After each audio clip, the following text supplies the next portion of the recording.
All right, what's going on, people? It's me, the artisanmc, and it's time to embark on a hero's journey. Let me know if you can hear me clearly by putting a one in the chat. And if you feel so inclined today, please donate to the stream. This is how we make these things run over here. So I would appreciate your support. You can also donate a like because that's completely free. I'm just making sure, as you see, I got earbuds in because I can't find my freaking headphones. I got my soundboard. I got this mic, not the other mic. And I'm at work and the signal is dragging. So, yeah, it's an on call day, everybody. How are you? I also got a new phone, so it keeps chiming, and I don't know what this freaking chime is about.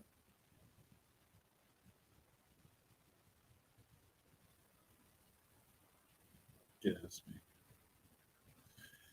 I was up half the night putting all the new apps onto this phone so they would know it's actually me. So if you texted me and I have not returned your call,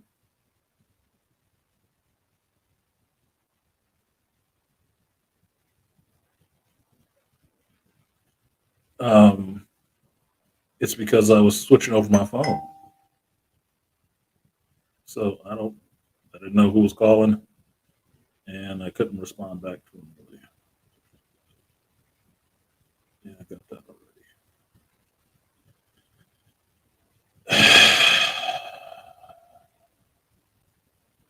Okay. Shout out to the trust. Well, good. This is the Variety article I was trying to pull up last night on Wesley Snipes and Blade. What do you have to say about Blade coming back? Let's see if I can pull this up on here on the computer. All right, so like, share, subscribe, sports stream if you feel so inclined. So, what have we got to talk about today? What did Andre say is going to happen again? What's going to happen again, Andre? Making me work for that shit.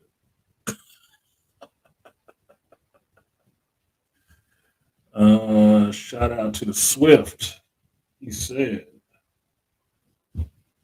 come on. I really hate it when technology cannot keep up. They're supposed to be the fast part. Technology is supposed to be the fast part. I should not be able to think quicker than this computer can send signals. This doesn't make any sense to me. Shout out to Swift. He said for the Geek Sunday tribute. Appreciate you, Swift. I will give you that 3B salute. Appreciate you.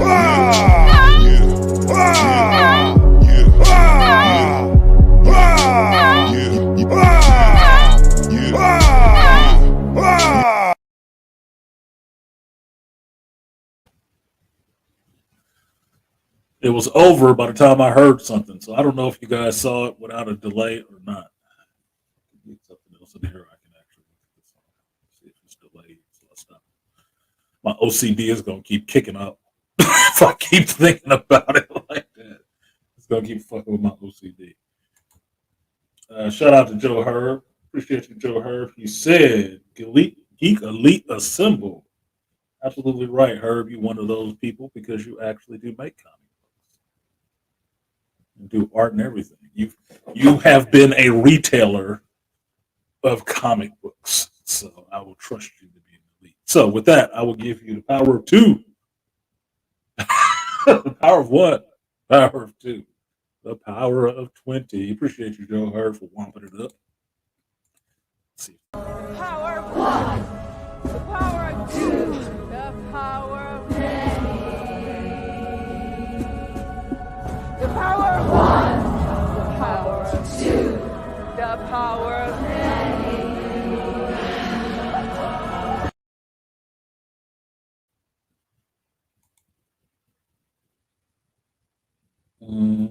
All right, so let's see who we got in here. Give y'all respect. Holy shit. Malika, what happened? Fell off, homie. Andre was the first one in here. Andre has something to say today. What's good, Andre? 420. He says salute. Got that Supercell icon up there. Appreciate that. Shout out to Dre, the Maple Leaf. Shout out to the Malika Me Bang. He said peace to the Geekelite fam. Peace to you, Malika. Good to see you. Shout out to Zajak. Shout out to Zajak with the Bizarro symbol up there. Peace to you, Zajak. Swift, he said the Geek Sunday. Yes, the church is in session. Hey, your tithe. Hey, your tithe. Andre with a lot of stuff. Is that it? Shout out to Joe Herb. Appreciate you, Herb, coming through. He said salute, bro. Salute to you, my Scorpio brother. And then we got Studio. What's good, Studio? It was good, Artisan. It's work, man. It's work. It's on call day, so you know what it is. Shout out to Trust yelling, Malika! I didn't see her come in before. Yeah, I didn't see anything from her for the weird. Weird. Let's see what two trips in. I just saw Deadpool and Wolverine. Snipe's still looking good as a Blade. Yeah, he is. I don't know. Look, man, it's a Hollywood mentality that everybody 50 is old as shit, right? Everybody 50 is old as shit. No, you're half a century old. If you think about it, and being an adult, like if being an adult is 21, you're not even that damn old in that vein. Not really. 20 some years. Come on, man. Relax. You already understand if you're a man, you don't actually start settling down and getting your full wits about you until you hit like 35. That's when you can actually make decisions that aren't based solely on the need to just bust one. So for some people, life don't start till 50. And you living around a bunch of people right now who are in arrested development. They won't be grown at 30. They will not be grown at 30. They're doing nothing grown people do at 30. And you still think 50 is old? You need to talk to some more 30, 35-year olds. Find out how old that is not. You're just a generation that still remember you have to do stuff and entertain yourself.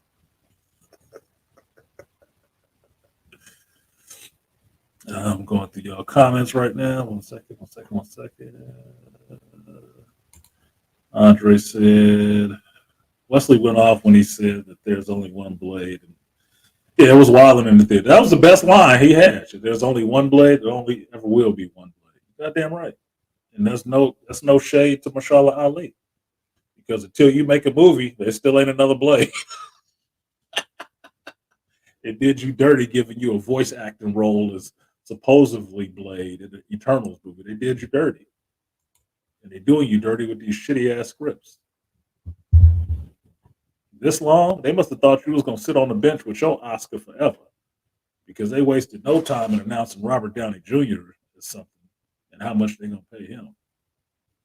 He just won an Oscar. You won one a bunch of years ago. You still sitting on the bench waiting for a movie to come out. Trust me, they don't know how to do the black characters. Why do you think Captain America 4 having so many problems? They don't. I don't think that's the brain trust that really wants to show an awesome black male character. Especially since you got to give him a daughter, since everybody has to come with their own replacement sidekick. Don't think I missed it in Deadpool and Wolverine, because as much as I like the movie, it was not missed on me that X-23 and Logan are now in the MCU. Every male character comes with his female replacement. Everyone in the MCU. That's just standard.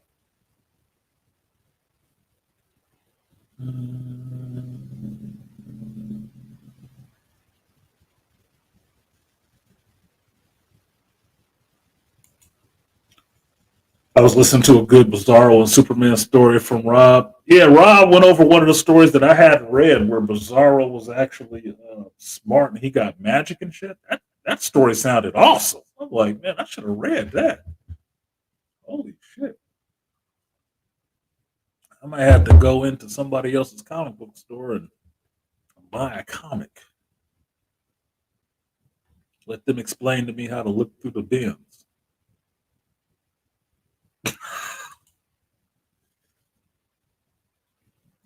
School theater, White Oreo, they don't understand, but nobody left until after the credits. Good. Not supposed to leave till the credits is over. It's the MCU movie. You don't leave till they start sweeping up. If the staff is not sweeping up, there's still something else to see. Probably sit your ass down. Yeah, I thought you would like that, Andre. Like, put some respect on talking about my country. Yeah, he stabbed that boy through the throat talking about Canada. And it's funny that people clap for that, where you have a citizen sticking up for somebody saying something bad about their country. But in this country, they look at you crazy if you wear like an American flag shirt. Greatly. Ugh, you support the country? Ugh, this country, this is full of shit. While they're sitting on X, talking on an iPhone, drinking their Starbucks and shit. This country is shit. Driving off in a fucking Tesla.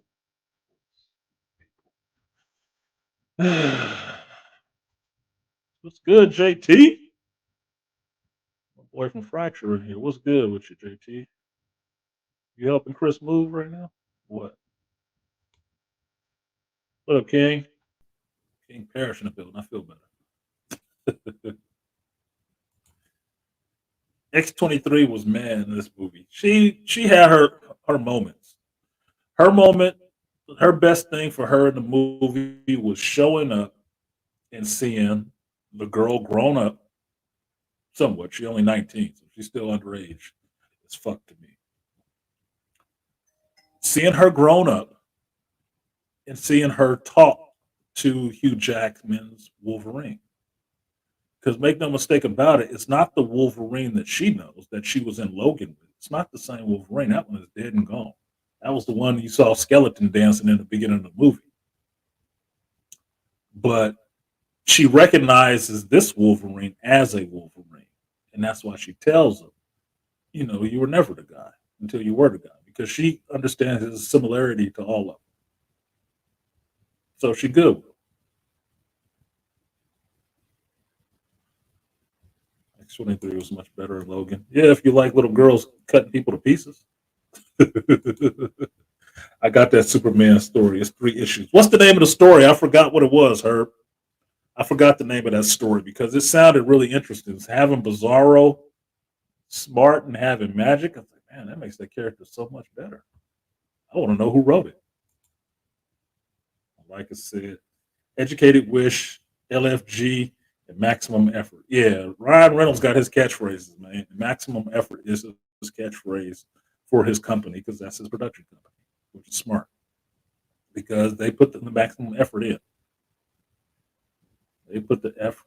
They put the effort in, and "Let's Fucking Go" is what I've been using recently.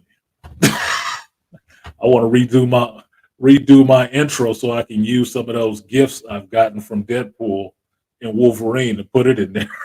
We can say "Let's fucking go." 19 is underage a lot of places, so I do not say anything about how she looks or anything like that because she is underage. I'm way grown. She's younger than my youngest child. That's not okay. Uh, cute. As much as you gonna get out of me. Chris leaves today. Shout out to Chris. Boy, Chris Adams from Fracture. Boy, he getting an upgrade. He is relocating to L fucking A from the Bay to LA. I'm proud of that dude. And he called me like he was one of my kids, man, to let me know what he was going to do. I appreciated it. I felt really honored. So I told him if he needed my help, let me know. I would do what I could to help him out And once he gets settled in, I'm coming down there so we can try to get out some checks. Visit, like, shit, do that. That's for your future. They want to pay you money. Hell yeah, take that shit. Fuck away from here. This ain't his first move. Don't need to be the last one either. So, so he's doing his thing. He just came back from Vegas last week. I'm supposed to be in Vegas this week. That's complicated.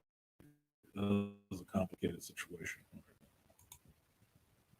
I'm not even sure if I want to talk about it. Two Trio said, I like Channing Tatum's Gambit. It was decent and the effects were good. Yeah, told you. He surprised me. It's like, man, that might actually work.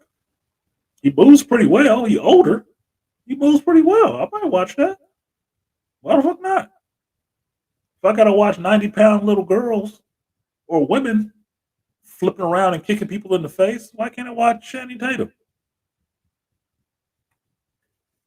They worried about putting a woman in there?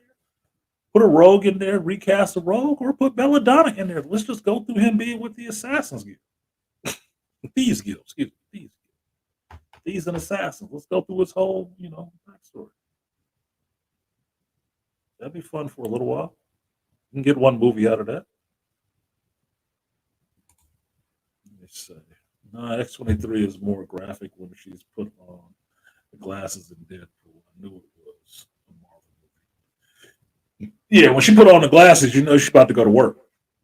That's what it means. And that makes it interesting for when, X-23 does eventually have a Wolverine yellow and blue suit. And she has a cow, like Wolverine. That's all it was. It's like her putting on her cow. I'm like, yeah, we're about to kill people. Keep his blood out my eyes. Channing Tatum's Gambit was trash. It was kind of the point. It was kind of the point for it to be kind of cheesy, but it was good to see him on the screen as Gambit. Actually having a fight. Some of that shit was cool.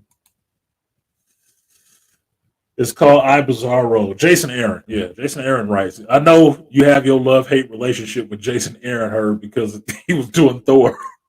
I'm the same way. Jason Aaron be trying to slide some shit in there, but I didn't mind the Mighty Thor with Jane Foster. I didn't mind that so much. After the initial, how did she get to be it? Why didn't you give it to Sith? It was an interesting story for the most part. Action Comics 1061, 1063. Okay, now I know what to look for. Batman Off-World up to 4 issues right now. Batman in Space is pretty damn good. Well, I guess they following Black Panther in space. Batman in Space can be interesting because they probably just turned him into Tony Stark. Like when Tony, Iron Man, went off with the Guardians of the Galaxy and got Great by Gamora. Gamora put it on that boy. He was... He wasn't ready for that. Make a Storm movie, and I'm all for it. Here's the thing. I told y'all before, there's certain X-Men characters that they haven't developed enough to have an interesting solo movie career. They haven't. I don't think Storm could carry a solo movie. I don't. What you gonna see for 2 hours? Her being young, her hooking up with Black Panther, her running around with Amal Farouk, where Xavier came to, help her out, get free of the Shadow King. What you gonna see?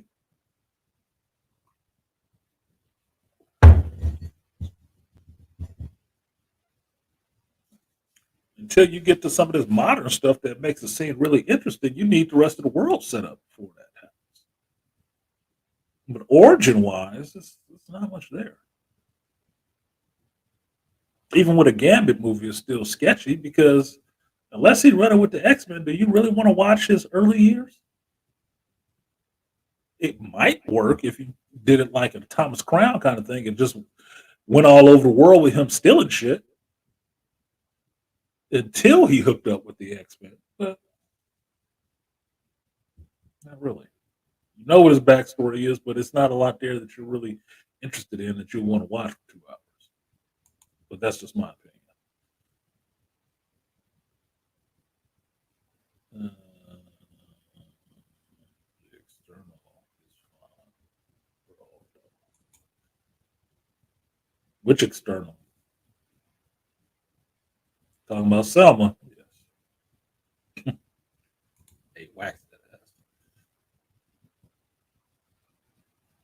X-23 costume was comic book accurate. Didn't have a costume in this movie. But her just wearing regular clothes. Yeah, that's pretty accurate. The boots. Boots were their taillight. It was meant to be cheesy and Gambit, the third favorite character in the X-Men after Wolverine and Professor X. Yeah, my top 5 in the X-Men. Top 5 in the X-Men. Magneto, Havoc, Gambit, Wolverine, and Mr. Sinister. I like what I like, man. I like what I like. It may change because certain characters get better. Like I didn't mention Bishop. Bishop is in there too, but I said top 5. Because best believe Sync would make the list too if I stretched it out. He can have any power. He was Hope Summers before they made up fucking Hope Summers to just take his abilities. Fucking MacGuffin character.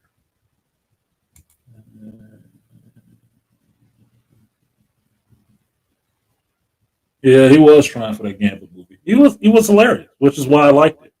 Made him a little bit entertaining. And we're not talking about X-Men Apocalypse. Let's get that bad taste out of our mouth altogether. Well, that's the reason. If they did a solo store movie, what you gonna watch? You gonna watch 2 hours of Black Girl Magic?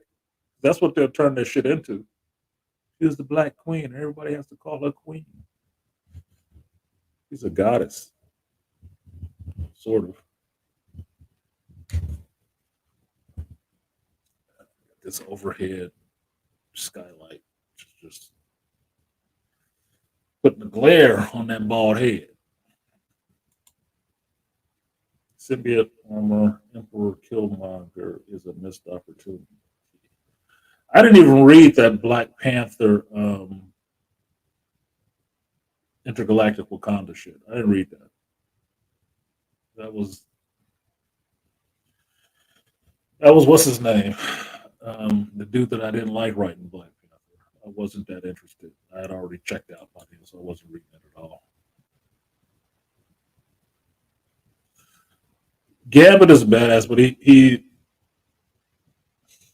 has a dark side to him, but he's more personable with people. That's what I like about him. He's a little bit more suave for me. But understand, like one of those hearts of darkness um, issues was Gambit, Wolverine, I think Ghost Rider. Yeah, I can see them fucking with each other. From the Millennium lens, now I understand Magneto.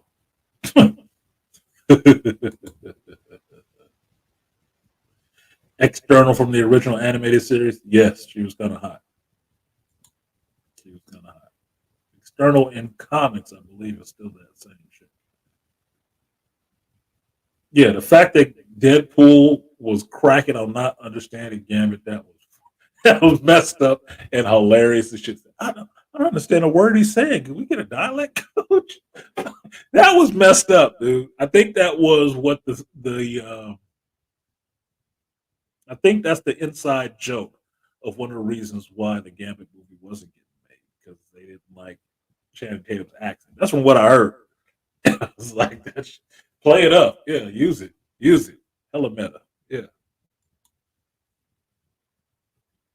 Um, Wesley needs to read some. What? Wesley needs to read some comics and become the director. He said.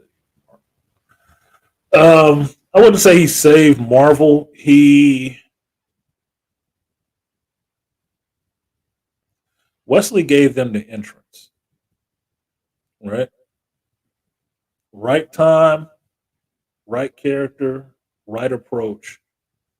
He did it because make no mistake about it. What James Gunn did was the same thing that Wesley Snipes did with Blade before, which was he took this character that most people didn't know and actually recrafted a little bit better. It made it work for that modern audience. Wesley Snipes as an actor was well respected. So the merger of that character and turning it into what the character is now worked. Well, that's the same thing James Gunn did with the Guardians. Every one of those Guardians characters is changed and different. None of them are how they were in the comic books before that movie was ever in production. None of them. But it kind of works because it's kind of funny. I can tell you, the characters ain't never really been funny. But it works for them. That's James Gunn's style. He likes humor. So he put it in there. Cool. It worked for those characters. It just became the poison for the MCU because then they saw how much that worked and then everything had to be fucking goofy. Everybody wanted in on it. They don't need to be goofy.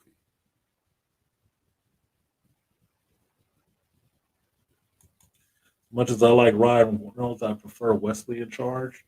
I don't know what Wesley has in the tank in terms of directing. I haven't seen anything that he's directed.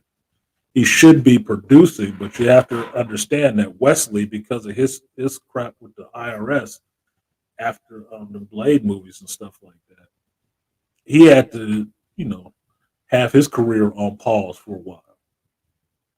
It had to restart it. And that's why you saw him doing smaller movies like Chirac and Coming to America Part 2 and shit like that. Stuff that you really wasn't even thinking about him in. Because that was after he had got out, did his time, and was trying to, revive his fucking career. And everybody trying to tell him he owed and sit down. Because they don't want him to revive his career. Wesley was coming up on being powerhouse status with what he just did in Blade. His production company was putting out movies. Because make no mistake about it, you like Donnie Yen in that Star Wars movie, right? In Rogue One. You like Donnie Yen there. It'd be a wet dream to get him in an MCU movie, right? Well, the first movie that was a comic book movie that you saw Donnie Yen in was Blade 2, The Snowman. Wesley was working with those martial artists. Talented martial artists. Could have did a lot more. But that career shit got sidelined. But it's funny how that always happens when they got some black dude coming up quick. Can actually make some moves in Hollywood. And all of a sudden, he got some kind of case on his ass.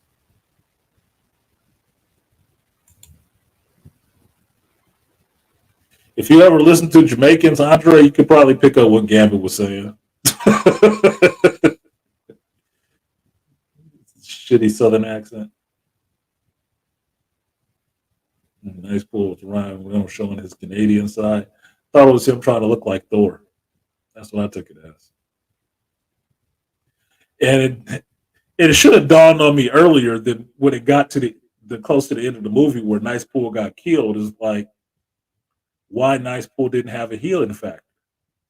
Nice Pool didn't have a healing factor because Nice Pool didn't have cancer. That's why he still had the pretty face. So he only developed the regenerative factor because he had the cancer. He didn't have it. So he don't have it. Still mercenary. Still good at, killing people. But, no, he don't have that. Pretty cool. I got to say it's Frost. When he tasted a bit of blood in battle, one, that shit was hype. It was. First Blade movie. Hey, look. Wesley and Aladdin and Marvel was Jasmine riding on a magic carpet. Hey, look, Wesley was Aladdin. What?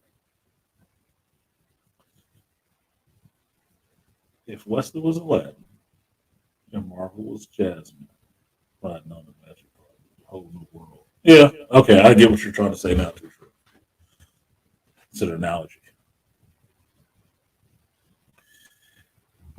He could show him a world, but that's their fault. They should have shown Wesley more respect. And the reason why they don't show Wesley more respect is because of who you got in the writing, who you have in the writing room, and who is the executives now. They don't want to give Shine that kind of shit. I think Wesley has read some comics because he is the one who knew how to change up Blade. I think Wesley has read some comics.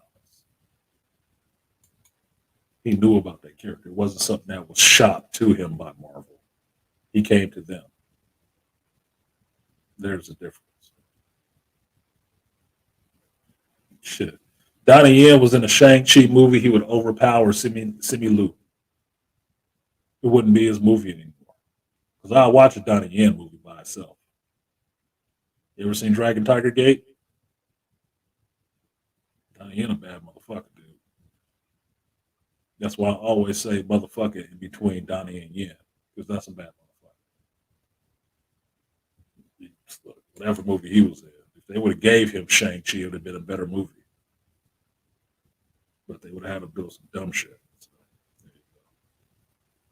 I'm Jamaican. We talk a bit different. I know. That's why I said that shit. What the fuck? I see you. Dog. And you in Canada. Gotta be Jamaican. Shipping on Africans up there. Once Deadpool noticed these gold guns after dog pool, I knew nice pools. Yeah, look. So he saw that dog, he was happy with the dog. He saw them guns, that motherfucker was about to die. I told you. It's like he was like Rocket Raccoon at that moment, like, oh, I'm gonna get the guns. Take them off your body. So he was sitting up there holding him as a fucking bullet magnet, telling him, say it, you're gonna live. Say you're gonna live. Say it louder. He was just trying to get him killed. Wolverine was the only one calling out. Like, oh, you got that one murdered. Yes, he did. He didn't get Johnny Storm murdered, but he did get Nice Pool murdered. Took his dog and his gun. Crazy. Because I'll have a fascination why I still have love for Wesley's Blade. He's definitely on my cinematic comic book heroes. Yes. Here's the funny part, Malika. After Marvel did what they did last week, which is try to kill the hype on the Deadpool Wolverine movie by announcing that Robert Downey Jr. shit at Comic-Con, which does seem rushed. Everybody who looked at it said the same thing I did. Like, that seemed rushed. That seemed really last minute. Yeah, it does. Took the hype off of that shit that they didn't want to do that way. Well, what has everybody been talking about the whole time? Outside of how good the movie was, what can you find fan reactions online for? Wesley. And people are hyped. You know who those people are? Those are fans. Those are people who saw those original Blade movies, at least the first two, and love that shit, knowing who he is. That's why when he walks on the screen, everybody's like, oh, shit! Because somebody notable showed up. That's what people are interested in. Like, Trust sent me the article from Vanity, Variety. Variety ain't making an article about Gambit, are they? No, they made an article about Wesley Snipes and his Blade character. I thought that was a shitty movie. Why do they care? Because that's the actual news.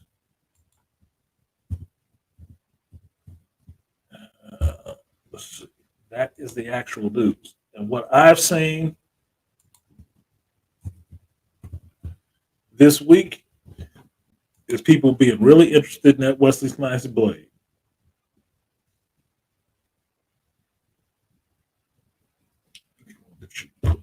Tell all. Let's see. Email it to me so I can open my phone on my. I cannot open my phone on my computer. Tell all. There was a couple of articles I saw because my little news feed on my other phone, which is now my old phone, that popped up with some Wesley stuff that I couldn't read on it because it's not connected anymore. The chip is out of it. So it's just good for a small computer right now. Okay. Found the article. Can I read all of it or are they going to cut it off? Fuck your privacy. You're looking at everything. I don't even know why you're asking. I was trying to keep from getting sued. All right. This is a variety article. Okay. This is the article that Trust sent me. They're pretty ass. The Cavalry rumors are true. Yeah, that's funny. Calvary was good. I'd buy Henry Cavill as Wolverine. I still say I know some other content creators took that and laughed at it, but I still say I'd buy Henry Cavill as Doctor Doom. Still would. I've heard everybody else's um, cast now since they heard something about that shit because I do look at numbers and they all throwing out their ideas, Mads Mikkels and stuff like that. I'm like, yeah, some of those people fuck no. Why? I'm still of the mind I want new blood in the MCU. These characters being played by new people. Mads Mikkels, yeah, I could buy him as Doctor Doom, but I wouldn't want to see him as Doctor Doom. I just saw him as Caecilius. If he didn't have his goddamn face shown the whole time, I could buy that.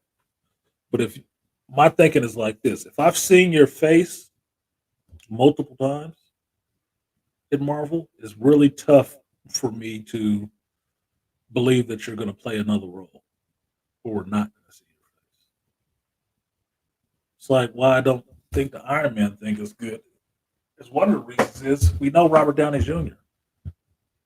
Like a lot of young kids, let's say they're 10 years old right now or 8, and they watched Iron Man today. And then they saw an hour later, saw the video from San Diego Comic Con. One, they wouldn't know who the fuck Doctor Doom was, possibly. Two, they'd be like, but that's Iron Man. Exactly, kid. It is Iron Man. You'd have to explain that to them as a responsible parent. But it makes it a little hard to understand for them. Because trust me, they're not going to be swearing and making, dick and fart jokes in a movie with him in it. So kids would be watching. They'd have questions. You didn't see that movie? That's foul on you. What's up, Demetrius? He said Age of Apocalypse Wolverine was epic. Yes, it was epic for me. Most people didn't even know what the hell that was. Calling them big-haired Wolverine. Like, big-haired Wolverine? What are you fucking kidding me? Shout out to Rob from Comics Explained for explaining to people who the fuck and how badass Age of Apocalypse Wolverine is. Apparently, I didn't do it justice enough. But people they go everywhere. And they don't understand how cool something is until somebody sits down and gives them a half hour explaining just that thing to them. So good. I knew it because I read the shit. I have the comics still. I liked it when I read it in the 90s. So seeing it was a big deal. I told you, there was 2 pops for me. Age of Apocalypse Wolverine and Blade. Electra was like 3, 4 again. Those are the biggest pops. Once the portal, Nice Pool came up too. I was hoping to see Nice Pool die. He was gonna die. I don't know if they could be running around forever like that. I can tell you this though, I did on my Future Fight game, I did buy Nice Pool. I bought a Handsome Pool. I bought the Handsome Pool skin because I think it's funny. And Cassandra Nova. Just max that motherfucker out. Walked in front of Deadpool game with the great scene. Yeah, because he was unfazed by all that shit. Like they ain't gonna shoot this dog. He just casually walked past, which it was a laugh in my theater. I saw reactions online. It was a laugh in their theater too, which means that joke landed. That joke landed and worked. Which all that shooting stuff like that, walk across with the dog, nobody let off a shot. He just casually walked over. They ain't doing all that running shit. Like the OG coming in and like, yeah, whatever. Walk through here with my little ugly dog. Wesley Snipes stole the show. He didn't steal the show, but it's something worth talking about because people have been wanting to see that character, that version of Blade, come back. Make no mistake about it. That's what a reaction like that tells you. If people that make these movies and stuff like that actually listen to fans nowadays and not just each other talking in a circle jerk or human centipede. This is what the fans are responding to. The people who paid their money to go see the movie, this is what they are responding to. You might want to listen to that criticism and get on the stick to understand what are they really responding to. They're responding to the Blade character as well as responding to who's playing the Blade character. And they loved it at the age he is right now. So you know what? If you took 2 years and threw him in a Blade movie with him and Mashallah Ali, probably wouldn't have a problem. Probably wouldn't have a problem.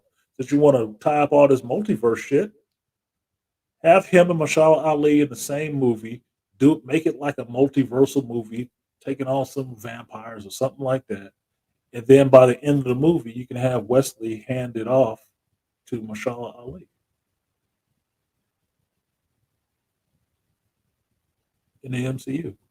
And Wesley goes back to his own timeline or goes back to the Deadpool 1005 timeline. Keeps being Blade over there.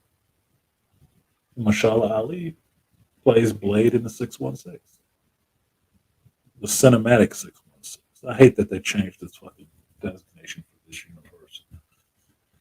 Fucking stupid. Hopefully, after Secret War, they'll fix that back. The 616, before Doctor Strange fucked it up, was the comic book universe. It's a source.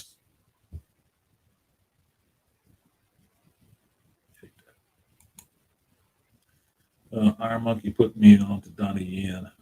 I've been with him since then. Long Way King, or Shadow King. I've been on Donnie Yen since, what was it, the 80s? Probably since the 80s. Because back when I was young, especially in the Bay Area, we used to have this thing we used to watch called Kung Fu Theater. And come on like Channel 36 or something like that, right? So you'd watch a lot of Japanese kung fu movies and stuff like that because there is Chinese kung fu movies.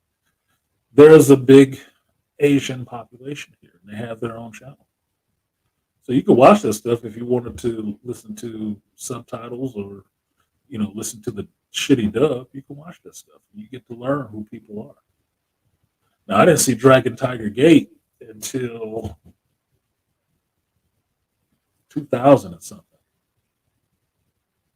because my coworker Zach had it. He brought it into the shop and we were watching it in the shop. Ian was kicking my asses. All those dudes in that were good. But that was a good movie. But got a lot of respect for that dude. Knew who he was. He was overshadowed for a time by Jackie Chan, but Donnie Yen was out there putting in his work too. So most American people really got up on him with the Ip Man movies, and seeing how fast he actually is. Donnie Yen is a beast. You go on Instagram right now, you can find Donnie Yen on there, and you'll see him doing his training and stuff like that. And that motherfucker's older than Wesley Snipes. Still fast as fuck. Limber, got power. You don't use the same age scale for women that you use for men, and especially martial artist men. You don't use that same age scale. No. You might not want to see a 50-year-old woman acting like she's young and sexy, but you can see a 50-year-old man kicking the shit out of somebody. You can't. Doesn't work the same way. Not the same. And it's that chick that just got her fucking nose broke up in the Olympics. Hit a whole hog in the face and just like, oh my God, I quit.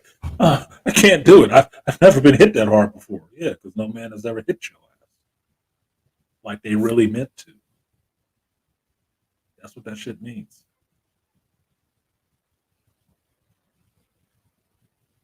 That's what we deal with as men.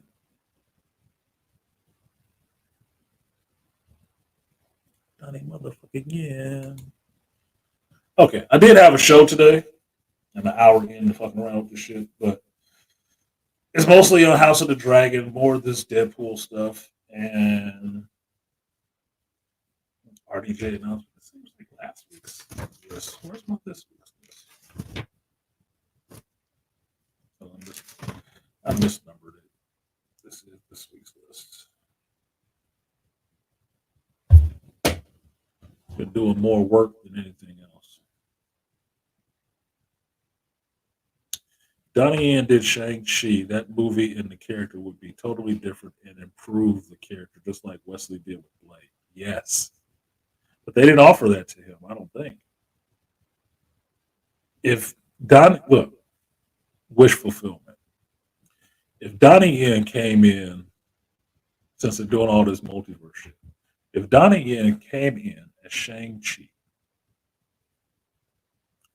from an alternate universe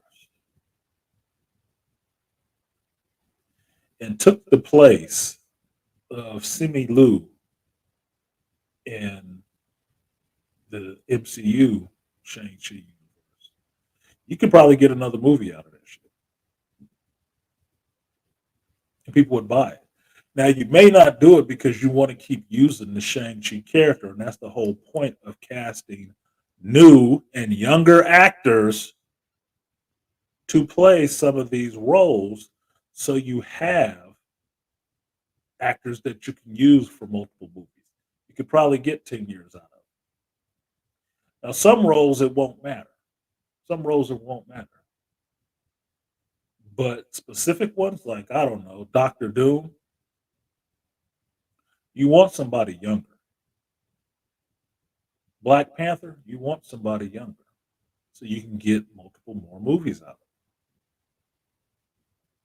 And you don't want to blow your budget because you don't want to pay everybody, I don't know, $100 million. Especially if your movies ain't hitting $1 billion. You don't want to blow the budget on that.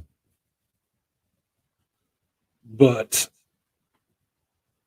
some of this stuff, you can get it revitalized that way. But I'm looking at it this way. I'm looking at the MCU this way. Anything they do between now and the time that Secret Wars comes out is going to be temporary. It has to be temporary. The reason being, the Secret Wars needs to be the board white reset. It does. It needs to be the Magic the Gathering, Wrath of God card played. Everything is wiped. All creatures, all enchantments, everything goes back to one. Everything starts over at one. And certain characters will come back being played by the same actors, and other characters will come back being played by different actors. But this will be the board set this way going forward. And that's how I would see Secret Wars. That's how I'd make it. If I was sitting there in the Feige meeting when he, had the little MCU entertainment confab about how do we fix my franchise, that's what I would have told his ass. Board wipe. Table flip it, whatever you want to call it, start the fuck over. Secret Wars is the perfect place to reboot. And you start from there, reboot. Because anybody's been following these movies and this stuff, the way it's been sliding, already know you need a board wipe. You need a board wipe. You need a soft reboot. And Marvel is good for those. You don't do as many as DC Comics, but you do a lot of soft reboots. This needs to be one of them. It does.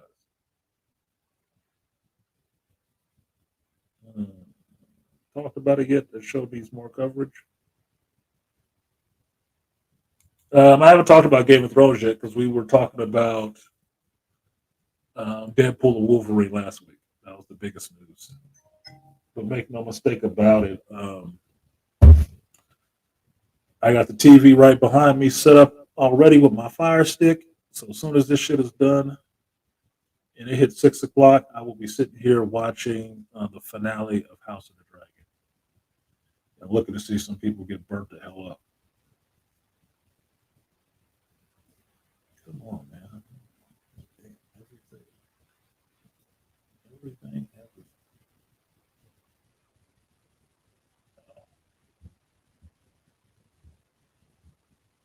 Maggie, holy on. Oh, Little Platoon is up with his. Oh, that'll be funny. That will be funny. Shout out to the Little Platoon. He does some of the best reviews, in-depth, long-form reviews that I've seen, and he gets 1,000 people watching that shit live. And he is a what is he? British, gay British man. It should be funny as fuck. It's funny, but it's intelligently done and articulate. It makes me want to do better videos. So he has his finale for the Acolyte. Review of the finale for the Acolyte. Oh, I gotta watch that shit. I know that's gonna be like 2 hours of goodness. Just yes, go in. Do it, Platoon. Do it. Cavill is pretty boy enough to be Doctor Doom. My thinking on Doctor Doom is this. The first thing is, for me, the person that plays Doctor Doom needs to have an accent. Doctor Doom has to have an accent. He has to have that not faking accent. So it's not breaking all the time or just totally gets thrown away. I don't need Doctor Doom talking like some American. I don't need a snarky Doctor Doom. I don't. I want somebody who will look intimidating in some armor, who can talk to you with this air of class and distinction, but you are beneath them. I don't need them to be funny because I'm not looking for a funny Doctor Doom. I'm not. You don't have to be comical one bit. You don't have to have one quip, one joke at all. I want somebody who about their business and will play it like he is not to be fucked with. I don't get that from Robert Downey Jr. I don't know if he can deliver it personally because he'll be too used to being back at Marvel, getting to do whatever the hell he wants to. He'll start joking. He'll start being fucking funny. No, I don't want a funny Doctor Doom. I want a serious, you take this motherfucker as a threat, Doctor Doom. With the European accent. Who could sit there and act under a mask and doesn't think he needs to keep showing his face every 10 minutes. Because that's what the people showed up for, to see my face. No. Dr. Doom wears a mask 24 and more. You're never supposed to see his fucking face. Never. You want to see his face? Wait till Secret Wars. But Dr. Doom is the man in the iron mask for real. He's never supposed to take that off. So I should never see his fucking face. But what I need to resonate with is his attitude and his voice in that accent. European actors don't seem to have a problem playing underneath something most of the time. American actors always want their fucking face out. You don't think so? What's the issue with Pedro Pascal playing the Mandalorian? He want to show his fucking face. What was the issue with the Halo show? They want to keep showing this motherfucker's face. I don't need to know what Master Chief looks like. Because Master Chief is supposed to be a vehicle for anybody to be able to see themselves in that role. Just like Spider-Man. Keep your fucking mask on the whole time. You cover it up from fingertips to toenails. Nobody knows what color you are. So everybody can see themselves as Spider-Man. That was the point. That's why Stan made him that way. It's the same thing with Master Chief. Yeah, you can hear his voice, but if he ain't talking that much, You can see yourself as Master Chief the whole fucking time. But if he running around with his helmet off the whole time, I'm like, oh, what the fuck? Illusion ruined. Illusion ruined. No. I don't need Dr. Doom walking around wanting to show his face. I don't need to see Dr. Doom's face. Because if I do see it, I'm supposed to understand it. It's mangled as fuck. It's nothing worth looking at. Because Dr. Doom is that costume. It's that attitude. It's how he talks to people. I don't see that from Robert Downey.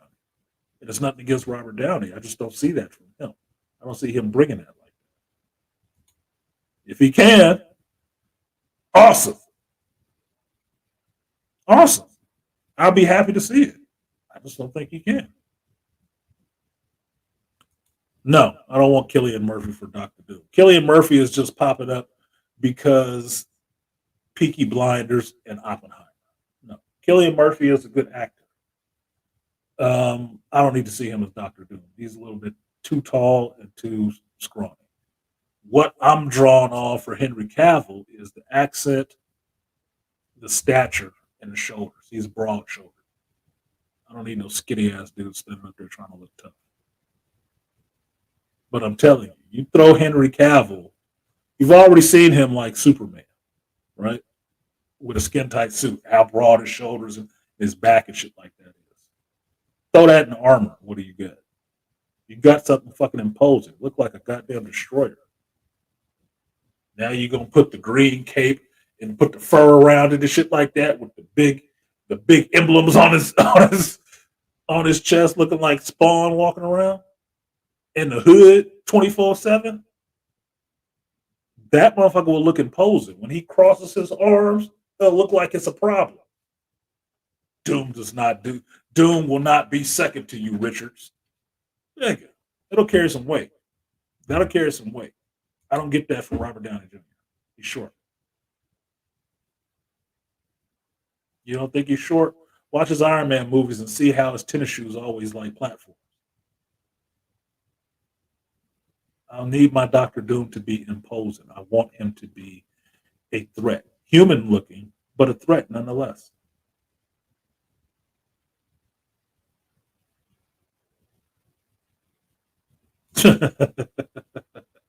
that actress, she is skinny as shit. She is skinny as shit. But a woman is a woman. She is skinny as shit. There's one thing with a woman, I always do this. I've done this with women I've been with where I rub their head, right? I always rub their head because I'm curious what their head shape is, what they look good bald, right? Not because I want a bald woman. I'm just curious about how women's head is shaped, right? And her head is shaped decent. She looks decent bald, right? She ain't Sinead O'Connor, but she looks decent bald. But she's skinny as shit.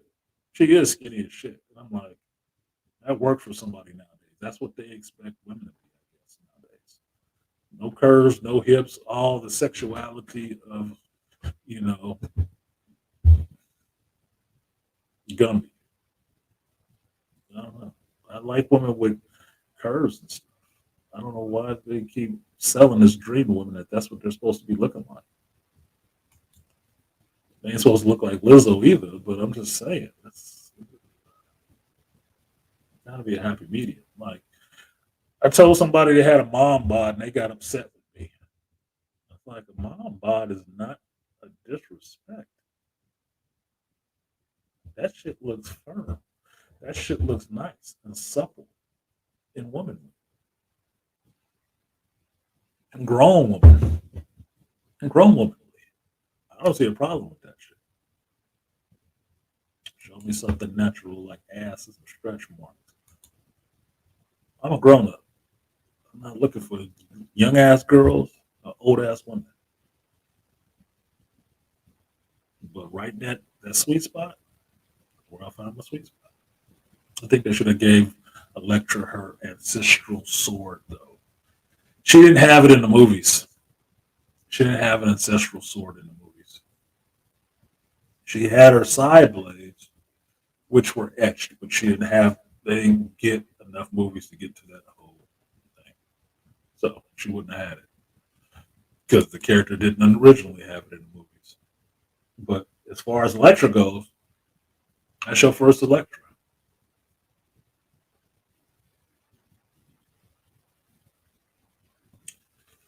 Um, no, Whistler was a made-up character for the movies, right?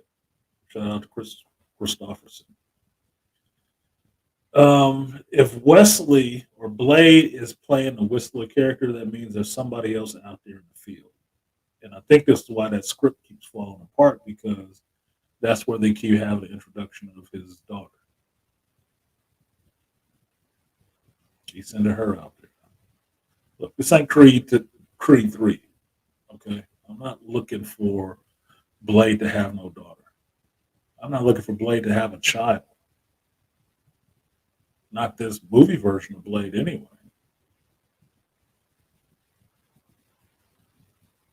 Movie version is half vampire. He's gonna live a long goddamn time. And I don't think he was out there just being reckless with his dick. Too much on code.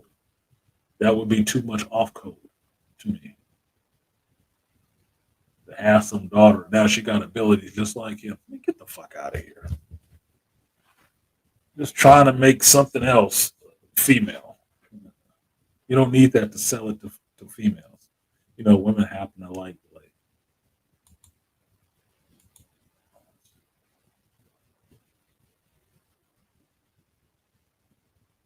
Yeah, the bullet drops were funny.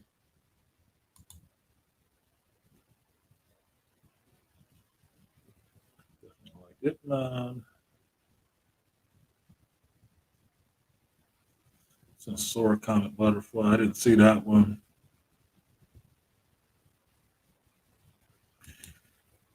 Jet Li shit on Jackie Chan. Jet Li is just a different type of fighter than Jackie Chan. That's all. I don't shit on Jackie Chan. I love Jackie Chan for what he did, for who he is. Jackie Chan is fun. Jackie Chan is a lot of fun. Stuntman first. Jet Li was not that at first. You want to see a good fight? You see Jet Li and Donnie Yen and Hero. They have a good fight, which they kind of ripped off in Acolyte. Everybody was credited to the Matrix. It was like, no, that's from Hero.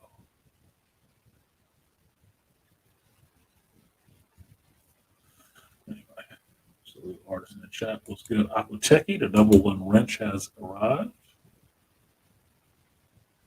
Drunken Tai Chi, directed by his mentor Yin Wu Ping.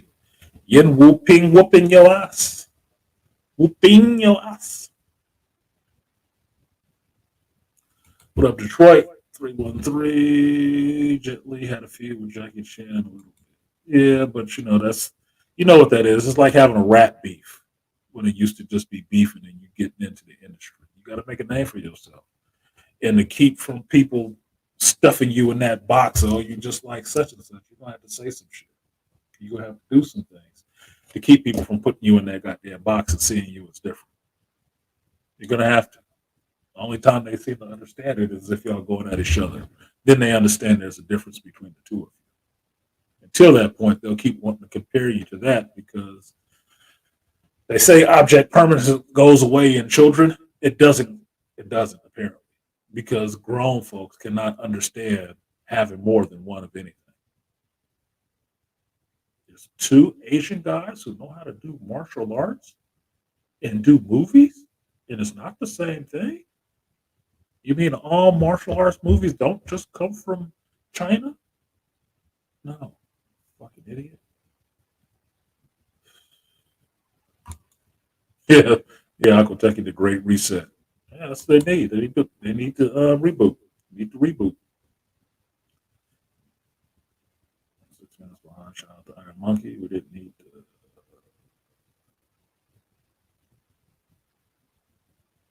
Jet Li was offered the role of Deacon Frost and Blade because you would have bought it. You would have bought the fight scene better. Because I don't know if you guys seen that original footage that Deacon Frost turned into a huge fucking blood monster. bullshit. They cut that shit out. And so then you had Stephen Dorff kind of doing some of the fight scenes, and they had to switch to somebody else. If you had Jet Li, you wouldn't have to switch to anybody else. But they probably didn't have the money for that shit.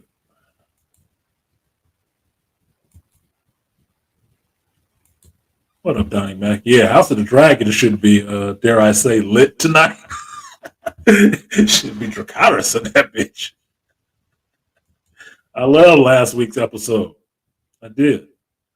Was it the best episode? No. But, you know, I know that the concept is thrown around that some people who've read the books, which I have not, shout out to Ford because he did buy me, I think, 2 of the books, the Game of Thrones books. Or he bought me one and I bought the other one. But I don't have Fire and Blood.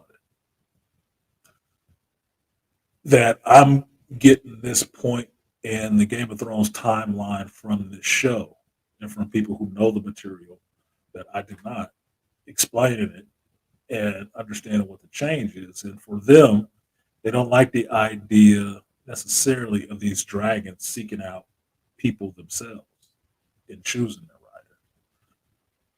rider. I kind of like that idea because dragons for me are always been something of mystery and wisdom. They have their own intelligence, right? Dragons have their own intelligence. Forgive me, but I grew up on, Smaug and shit like that from Lord of the Rings when I was a kid. Dragons are smart. Dragons aren't necessarily just dumb creatures. They're smart. So the idea of a dragon deciding, yeah, I like you, not to eat, but you can get on my back. I like that a little bit more. I like that a little bit. It makes them not so much just dumb beasts. Like, no, the dragons here don't talk, but they do have their own sense of personality. And I like that their sense of personality would be gravitate to certain people that they like certain people. So I like that. It can go both ways, but I like that a little bit better. It gives the dragon some agency. If you want to use the modern terms. I didn't land on the dragon. The dragon landed on me. Yeah. Dragon chose me. Like, why are you his rider? You tell this motherfucker no. You go tell this dragon we got somebody else for you and see if you like that idea. Nah, bro. This is the easiest way not to get flamed. Just followed me home one day. I was just out there fishing. This motherfucker just rolled up on me. It's like, I like you. Okay, dragon, just don't eat me. We good? Yeah, get on my back. Like, fuck. I had things to do. Get on my fucking back. Your plans are canceled for today. I'm a quarter Chinese. Jackie Chan was a yawn for me. My dad showed me many kung fu movies. There are many kung fu movies. There's a bunch of them. There's some people that you never even remember their name have done kung fu movies that are fun. Because I can tell you this, one of my favorite kung fu movies is Chinese Super Ninjas. I can't remember the name of the lead actor in that shit. It ain't Jackie Chan. It ain't Donnie Yen. That shit is awesome to me. That is one of my awesome movies. I'd put that one up there with Robo Vampire at the time frame that they were made. Because I remember my memory of that movie is me and my brother in our bedroom watching this on this little fucking 10-inch TV with the wire antennas, the push button for color, watching that movie and just sitting there loving that shit. That's what I remember. That's my memory of that shit. Me and my brother watching that movie. And it's probably in that Shaw Brothers canon. Probably you could find that shit. But it was fun to me. It was fun for what it was. It'll look good. If you watched it today, it'll look goofy as shit. The blood, the weapons and stuff, it would look goofy as shit. But I love it. And it's an awesome movie to me because I love it.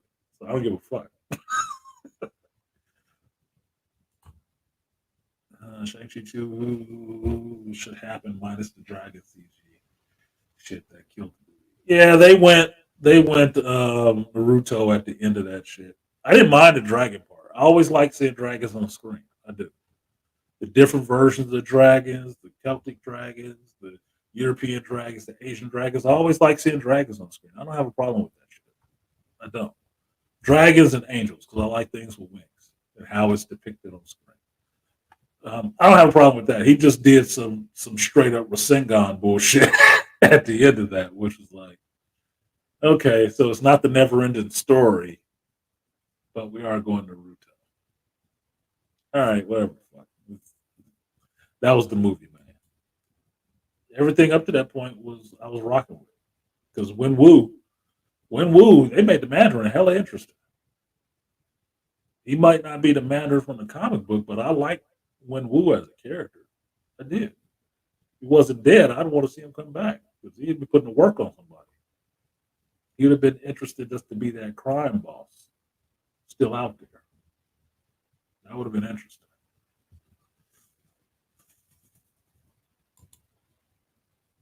Doctor Who doesn't sound like a funny character to me, but no, he is not a funny character. Doctor Doom is not a funny dude. He is not. He can say some shit that you could take as being funny given the situation because he says some shit really foul in the situation that probably was out of line. Like, dude, you shouldn't even say that shit. That's funny for the context, but he is not a funny character. He's not funny at all. He about that business. What I think a kid pool, I think he was a kid. Next question.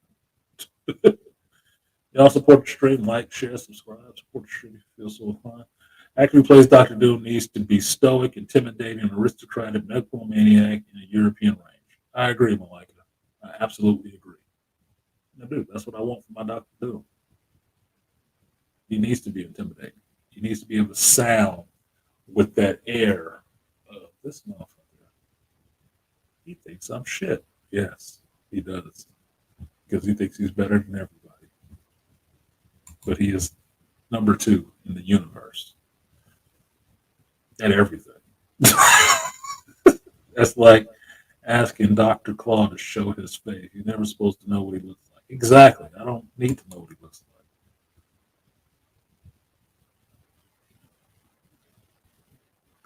Yeah, I heard some other content creators mentioning Killian Murphy. I thought that was an off choice. It's fun. I wouldn't pick Killian Murphy. He's a good actor. He's a really good actor. I like Killian Murphy. And but think of it this way. Killian Murphy got them blue ass eyes.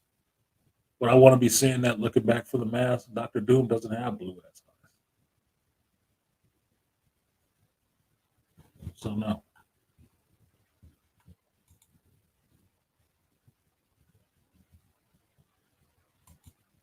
Yeah, she flat back.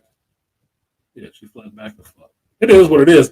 And it's funny because I was looking at pictures of her online because I wanted to see what the actress actually looked like outside of the costume and stuff. And I'm like, holy shit, that costume covered up everything because she's nothing but a clothes hanger and that shit. No wonder all the clothes are flowing and shit like that. It's covering up. There's no body. There's no body there. She takes her pictures like she's trying to be sexual, but it comes off really weird because it would be a sexy picture if there was more meat on her bone.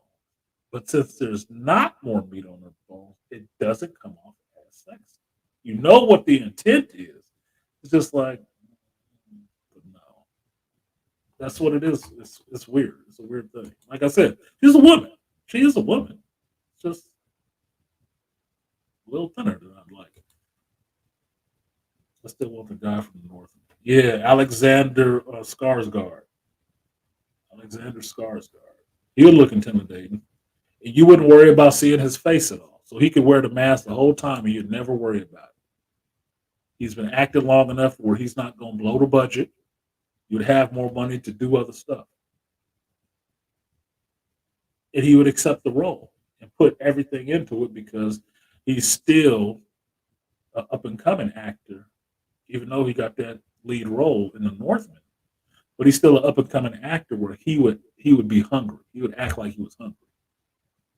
You don't have enough of an ego to say, I'm doing all my Alexander Skarsgård's isms. No. You'd be playing Dr. Doom. He'd be back to formula. But let me get into the mind state of playing this character. Not me, this character. Yeah, Cassandra's power was creepy. Creepiest power was that the way her telepathy worked, having to touch you, being able to just flesh meld and shit like that. That is disturbing. That is disturbing as hell. Whew, that worked. That was creepy. That actually elevated that character. Some people didn't like her performance. She made me like the Cassandra Nova character. She did. She made me like that character. First person to ever play her on film. Cool. Awesome.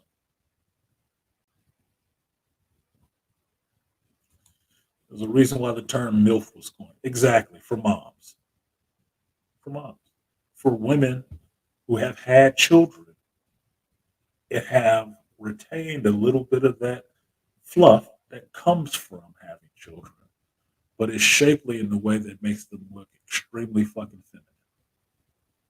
Where it's like, man, I look like I can fuck and get fed.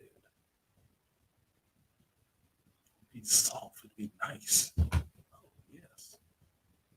I don't give a fuck about that. Mom bod and showers for her.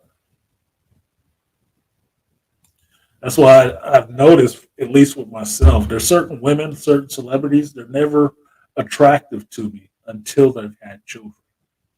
Because after they have children, there is more weight on them in different places. And now they look like fully blossomed women. That's what it is to me. They look like full-grown women now. Like, oh, shit, now you got it. Like, perfect example of this is Gwyneth Paltrow. Gwyneth Paltrow was never fucking cute. She was always too goddamn skinny. But after she had children and she was in the Iron Man movies, there was something about her that was a little bit more relatable now. Now she seemed like attractive. Her legs got nicer. She's still kind of skinny. But something changed in her. Something changed. That's the best way I can articulate. That's funny. When I was watching Deadpool Wolverine, I thought that chick was too skinny. Yeah, if I showed you a picture of her, y'all would be kind of shocked.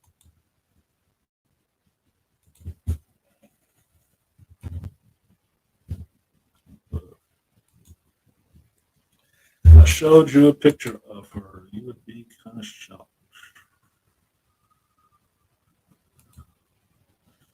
Is this the one I was looking at?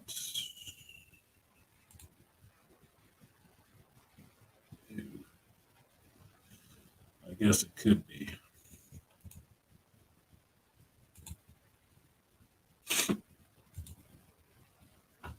All right.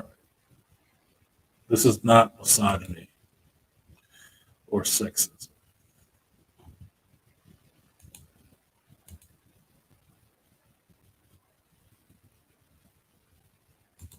All right. This is Emma Corrin.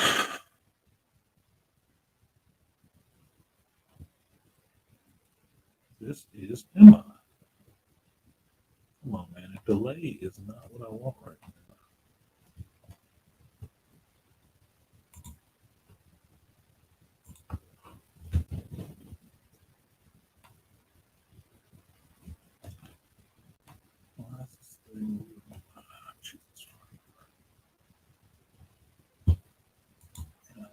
I hate it. Things drag.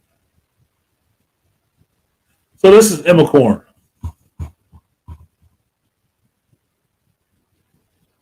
Yeah, women gain weight. And weight in the right places is always more fun. I want this picture below. Jesus, what the fuck is going on? Anyway, if you look at this picture, if you could see it, you can pull it up on your computer. That's her almost nothing, right? She just looks straight up and down. Now, it doesn't mean she's not a woman. Doesn't mean that she doesn't have an attractive face. She's just skinny as all shit. And it's just me. It's just me. I don't like to see a woman's bones like this at her hip. I shouldn't see your hip bones. That's problematic for me. Right? Too much of the shoulder shit, the shoulder bone and stuff. Like, man, get that one a sandwich. Get that a sandwich. Yeah, see, hip flicks is saying the same thing. If she had enough weight to cover that hip bone, she'd look more. She'd look better. Yeah, and I'm not talking about her looks. I'm not saying she's an ugly woman. She's not an ugly woman. It's just she needs more meat to be really attractive to me. I mean, you can't even tell that if she wasn't standing up here in this kind of cut suit, you could say that was a man. You could say that was a young boy because she doesn't even have any bosom showing, really, right? It's like I don't know. That's just not the look for me. It's just not. That's just not the look for me. Doesn't mean she's ugly. It's just not attractive to me. It's not catching me anywhere.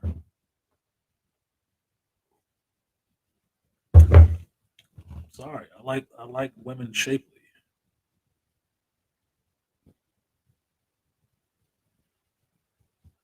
I like women with some shape.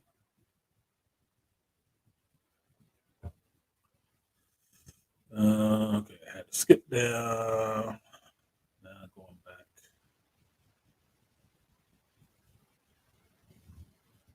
I'm just catching up on all of your comments. That's what I've been doing for most of this time.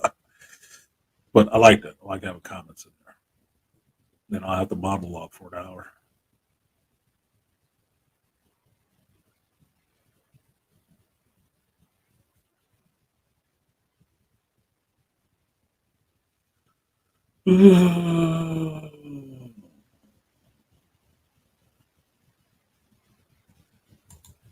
Hitflix say, yeah, if Blade has a daughter in this movie, I'm tapping out. I don't want to see that. He's supposed to. That's part of the whole hang up. That's what the original script was that they didn't like because it seemed like the original script was plagiarized from Underworld. When they threw in a daughter too. You never write this shit any good. Well, Lyon, he said he saw Deadpool and Wolverine yesterday. I think their fight on the car might be the high on the list of fights between superpowered beings and MCU. It is. The car scene is what everybody goes back to. Fighting in the van, fighting in the minivan. Everybody goes back to the fighting in the van scene. I think that ends up being the best fight scene for them in there because story wise, it has the most emotional weight. It has the most emotional weight. Outside of the fact, if you just into the gore aspect, they get to dig it in each other the most. It's the most blood spilled in that fight. And it means something to both of the characters. Because one, not only is Wolverine tired of Deadpool, and he just ran his ass down, told him what was what about who he is. Deadpool feelings is hurt. He's pissed off. He started that fight. He wasn't defending himself. He started that fucking fight. And was like, fuck it, let's go. That's why that fight, I think, worked better outside of the location where I watched the interview.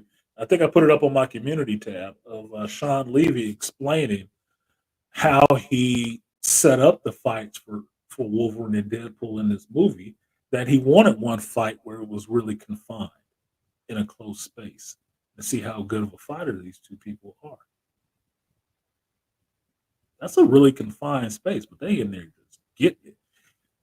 If they didn't have a healing factors or regenerative factors or regenerative abilities, you would understand how they would murder somebody else.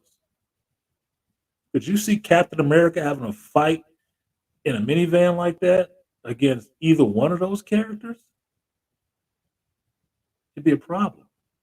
Blade in that situation would probably be a problem because Blade uses his legs a lot.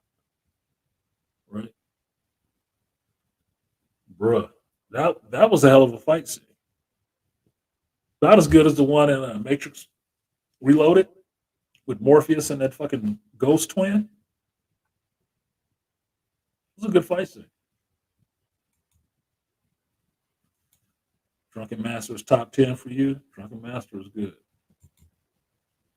I feel this is one of the best kung fu movies I've seen. Jet Li Fist, not Fist of Fury, but Fist of Legend. Yeah, Fist of Legend. Eamon had to retreat when he seen he had the real smoke. Yeah, because Eamon, they got him looking like a little bit of a bitch in this because he all for the smoke if he got the advantage, right? He ride the biggest dragon, he got the advantage. That motherfucker rolled up on Dragonstone and saw there was other dragons out there waiting. He was like, "Oh, no, Vagar, no, come on, Vagar, no, let's go, man." Vagar didn't give a fuck. He was ready for the smoke. Like, fuck all of them, fuck them all. Nah, Vagar, let's head back this way. I'm like, shit. That was looking like a losing battle. He wasn't looking for that one because they was ready for his ass and they saw him coming.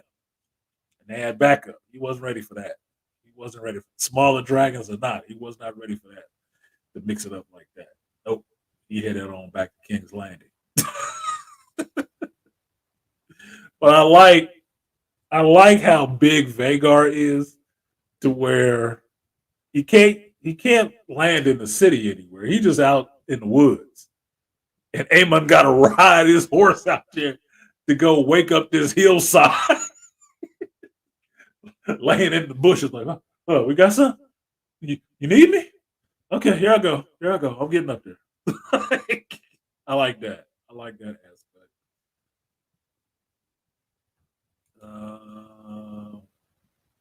Those dragons burnt. Yeah, they look. Everybody else that wasn't worthy was just a snack. Dragons is picky, but not when it come down to eat sheep, people. Yeah, it don't matter. Fuck it. Other dragons, yeah, whatever. Everything burns, man, and I'm hungry. Yeah, everybody knew the blacksmith was gonna get it because he's from the book. They've been talking about that. Any character that if you understand like directing or just shooting, any character they linger on like that, they have speaking roles, they're probably important to the story somewhere in there. Just figuring out TV shows. Because if they're not important, the camera never focuses on them. You never see their ass on screen.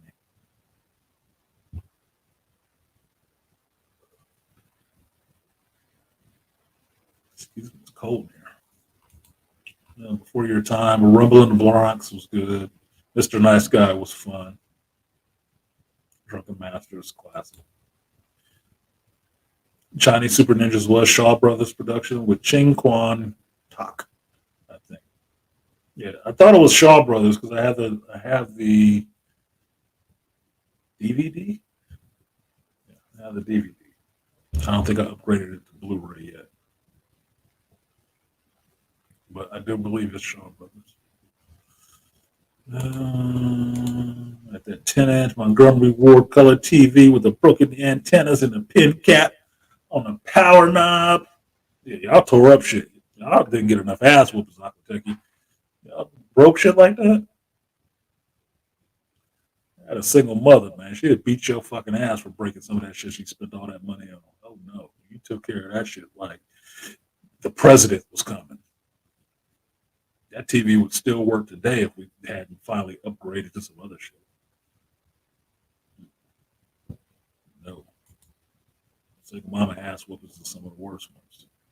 Because they going in on you for looking like your daddy. I was never born in slavery, but I know what a slave ass whooping is. I do know what a slave ass whooping is. That shit did not miss a generation.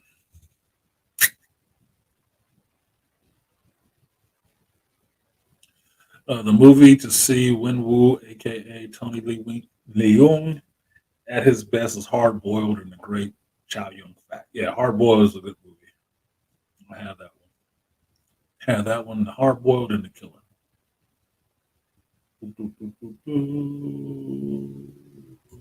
Like that, or then probably. I don't like short hair. I'm mixed on the short hair. I've had thin chicks, but not thin enough to where her bones are fucking showing and shit. My ex-wife was not a big woman. She's Asian, Thai woman. She's not a big woman, and we had known each other since we was teenagers. So even bumping then, when we was teenagers, she wasn't that damn thin, especially not around her fucking hips and shit like that. You can see the whole pelvic bone. Nah, that's too much like fucking a skeleton to me. So it's just not my thing. It's not what I'd be attracted to.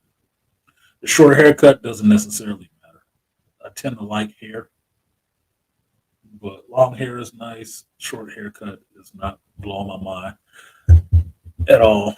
It's just interesting that women, it depends on how they look with it. Like Halle Berry was rocking a short cut forever, and it never mattered. And it looked good on her because of the shape of her head and her face, right? Some chicks can't get away with wearing a short haircut. They head and still is too big. Doesn't look right.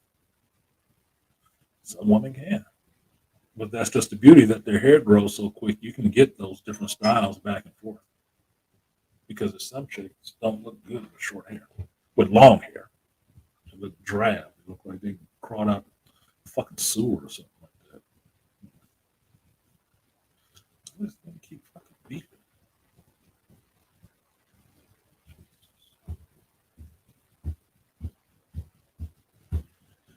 Well, I know what it's not beeping for. It ain't free beeping because of nobody.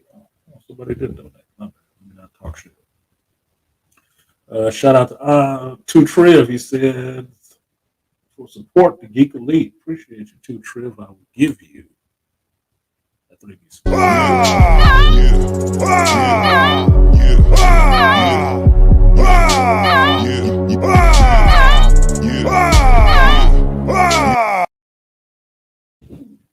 gotta change my alerts on this phone because they all come through as the same alert right now. It's just a low, respectful ding chime, and I'm thinking it's just updating some other shit, and I'm thinking, oh, this is actually a cash. I should be responding to. Shout out to Aquatechie. Appreciate you, Aquatechie. No message, just support. Appreciate you. And I will give you the guts and butts. Appreciate you. Tell me what? 3 or 4 times I ain't telling no lie. Let me run it up. Never let a hard time on the once.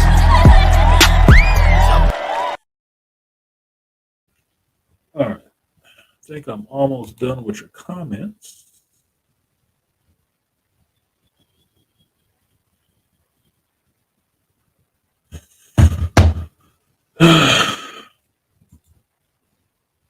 Yeah, Malika. Females with boy bodies aren't attractive. They're not really attractive to me.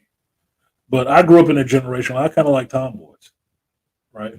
Because the funny thing about tomboys is not so much that they act like dudes. It wasn't. What I discovered about tomboys is that tomboys weren't comfortable being women. They weren't raised around a bunch of feminine women. That's why they end up being tomboys. So they develop like women all the time, but they can get away with wearing shorts or tennis shoes or some shit like that. You know, they were always very femininely built. Always. They just okay, maybe she does know how to play basketball. Maybe she do know how to spit. Not that big of a deal. I'm always kind of like tomboys. But the boy body girls, that was never attractive to me. I'm not into guys. I'm not. I'm a huge lesbian. I'm into women. The more feminine, the better. But even a feminine woman doesn't look like a board. She has some shape to her that makes her look like a woman. Not into young girls. I'm into women. And that's a bigger age group. I mean, you look at Kelly LeBrock back in the 80s in Weird Science. She's a model, but she ain't fucking skinny like that. She got some shape to her. She ain't got no big old rack of ribs sitting up there. No, she ain't got no big ass boobs, but she didn't need big ass boobs. She was pretty. She looked feminine. She moved feminine. Worked.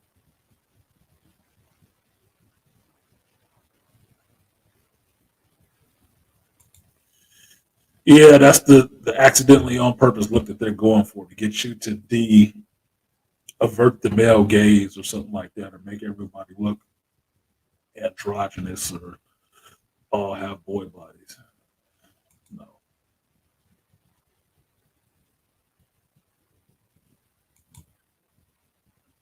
Blade needs a protege, not a daughter. Who said Blade needs a protege?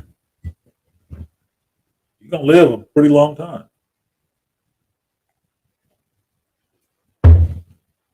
And if he had to have a protege or a child, who said it had to be a girl?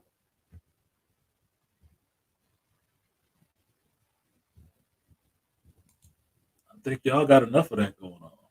Why don't you mix it up?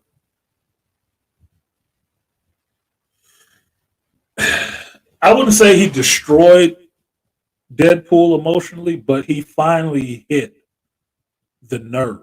Wolverine's sharpest claw was his understanding of who Deadpool was and saying it out loud. He cut his ass through the quick with his words. Like his claws would never hurt him as bad as what he said to Deadpool. Because physically they can endure all kinds of abuse. But that soft spot, which is the man's weak point, that's the part that don't heal quick. And that's why Deadpool was just hush mouth for a minute. Because he can block out all the rest of that shit. All the rest of that stuff doesn't matter that people say to him. That shit got him. That shit got him right in the heart. And his only response for that is like, I'm gonna fight you now. And he punched him right in his shit. For real. He got him. That's psychology. That's understanding people. If you understand people, you can hurt them without ever putting a hand on them. You never got to put a hand on them. But you will crush their fucking world. I've seen it. I've done it. It is a skill. It is a dangerous gift.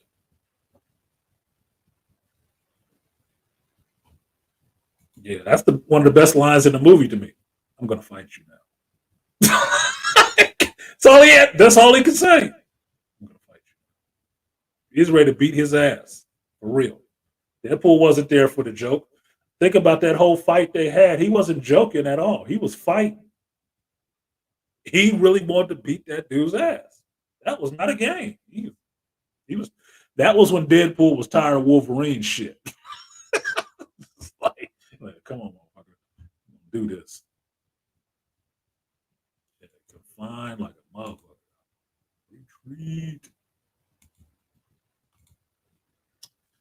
Silverwing went to King's Landing as a show of force. No, Silverwing. What's his name? Oof. Oof went to King's Landing to show off that he had a dragon. Silverwing was how he got there. That was not a show of force. That was an accident. That was this motherfucker realizing that, oh shit, I got a dragon now. I'm really a Targaryen. I can ride a dragon. Let me go show the homeboys at the bar. That's the Negro in the hood who get some chick to buy him an expensive car, and all he come to do is drive up and down the street to show off for everybody that he know, and end up wrecking a goddamn car. That's what that was. That was that show off, motherfucker. It wasn't a show of force. It was a fucking joyride on a dragon. Damn near got himself eaten and didn't realize it. Vagar can't 1v3? No, I don't think so. He's pretty big. But that dragon's head only turned in so many directions. I can give him grabbing one dragon with his talons. I could give him blowing fire on another one with his head. That third one, giving you all the work, buddy. Giving you all the work. Your back is exposed. You are tied up and might not be able to fly. You going down. And pull out a fourth one on you, your ass is done. You're done, son. Big or not, it's over. It's over for you.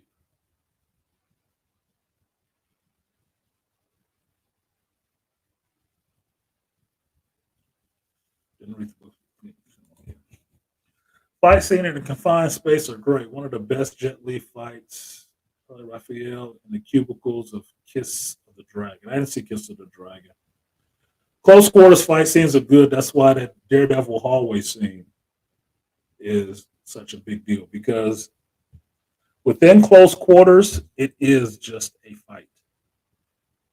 It is just a fight. It's not a lot of weapons outside of stabbing implements once you've exhausted your bullets that are to be used. It's like, think of it this way. You walking down the hallway, you see somebody at the other end of the hallway. Hallways are only about like what 4 or 5 feet across. I know this because I'm a carpenter. This motherfucker is intent on kicking your ass. All of a sudden, what you gonna do? You gonna run back down the hallway or what? Y'all are just gonna be fucking fighting right in that hallway. No matter how tight it is, you are just gonna be throwing blows, and it's gonna be some of the most vicious fighting you can get into because there is no retreat. There is no running away. You're going to have to get out of that situation by pure dominance and attrition. That's what it's going to be. Good luck. So, close quarters is some messy work. Close quarters is some messy work.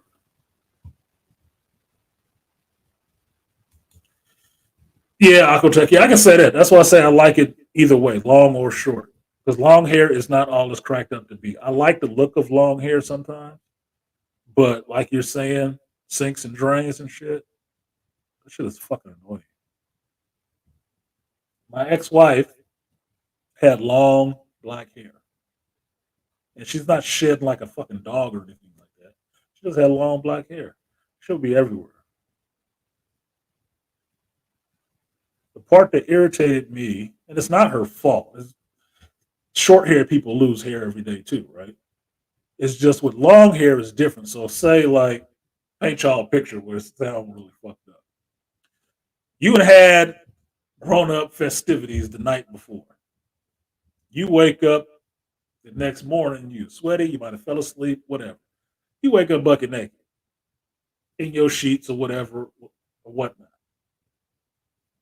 It's absolutely irritating to start moving around and feel something tugging on your balls and shit and have these long hairs stuck to your ass or something like that. That's irritating. That don't feel good. And I'm thinking it doesn't feel good because I'm black. I've never had really long hair. So finding long ass hairs anywhere is weird. It's not comfortable. Like feeling it on your face, like some of my shit on my pillow. Ugh. The shower drain. Shit, I was painting in somebody's house the other day. There was some hair.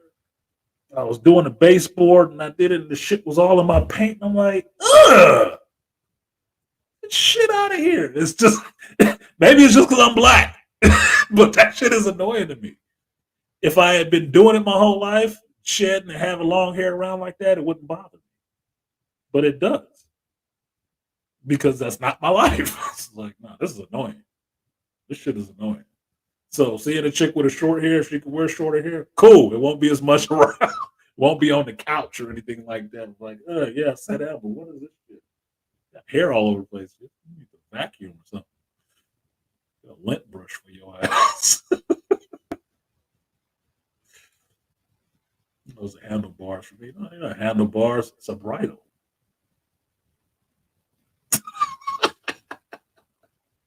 That is a bridle. How do you ride a horse?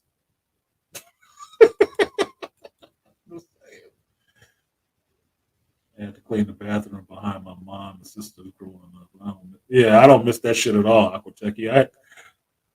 I cleaned the bathroom after my mother. My mother has had short hair. She got locks right now. But I remember thinking, because me and my brother rotated on chores, right? I can remember cleaning the bathroom one of the times it was my turn to clean the bathroom and thinking my mother must have been blowing her fucking hair out in the morning because it was short hairs, maybe on the wall or some shit like that. And I was pissed off from having to clean up anyway. So how the is she blowing her fucking hair out every morning? This shit all over the place, cleaning this shit up. I hated that. I hate hair all over the place. I don't like that shit. It's not that it's unsanitary. I just don't like it all over.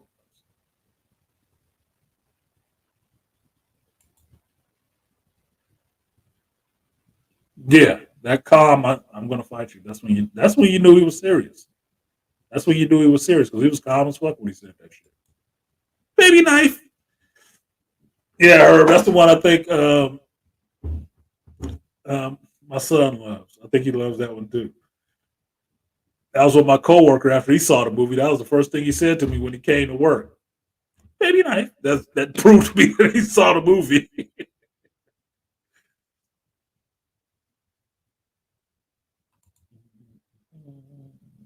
Wolf was definitely stunting on his old host. Yeah, he was stunting like a motherfucker. Stunting with my dragon. Stunting with my dragon.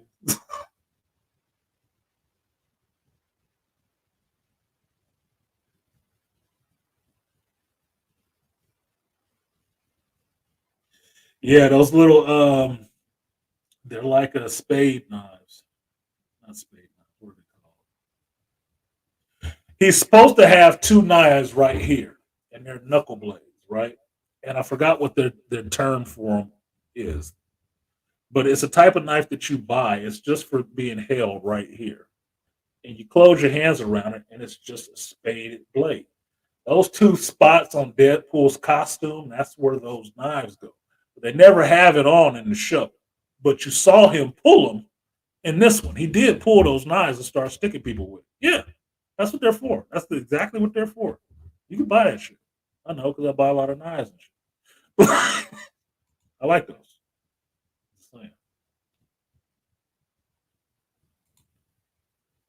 All right, I'll watch Kiss of the Dragon and close quarters combat is the realest. Yes, that's where like my like is talking about the push blades, carumbits. That's where shit get bloody.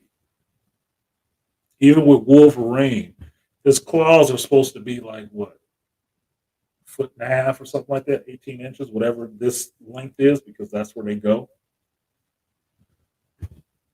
That's what makes him so dangerous because he's dangerous in close quarters. Anytime he can be punching you, he could just be stabbing you to death. Right?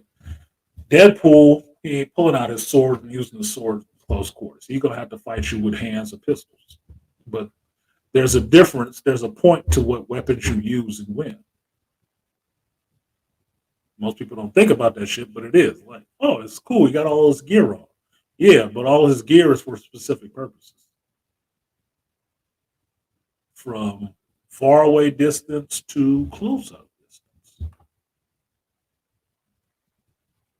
Far, medium, and short, or range. Short, medium, and long. Short range attacker, Wolverine, all day. He got you all day. Long range, sniper would take you out pretty easily. He'd probably kill Wolverine if he didn't have adamantium. Mid range, Deadpool can get you because he got those swords. He needs room to move them motherfuckers all over the place. So mid to close, he got you. Close range, that's the last place you want to be with fucking Wolverine. You're not gonna get tired.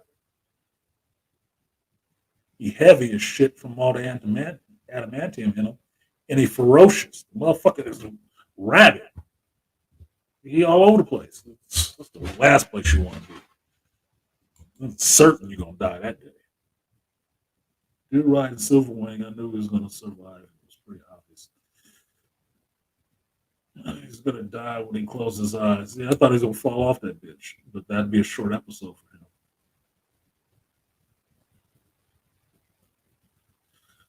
Bloodhound South Korea fight show. I don't know about that one. I should watch it. I should check that out. I told you I'm on rehab still, so I'm only watching good television. I watched Dune 2 again last night, and I watched Hitman Agent 47, which I had a thought about. I was like, why did this not go nowhere? I love the Hitman character for the video games, right? I love that Hitman character. Why didn't it go further? And then it dawned on me when I was watching that last movie of Agent 47. It's like, because John Wick took that spot.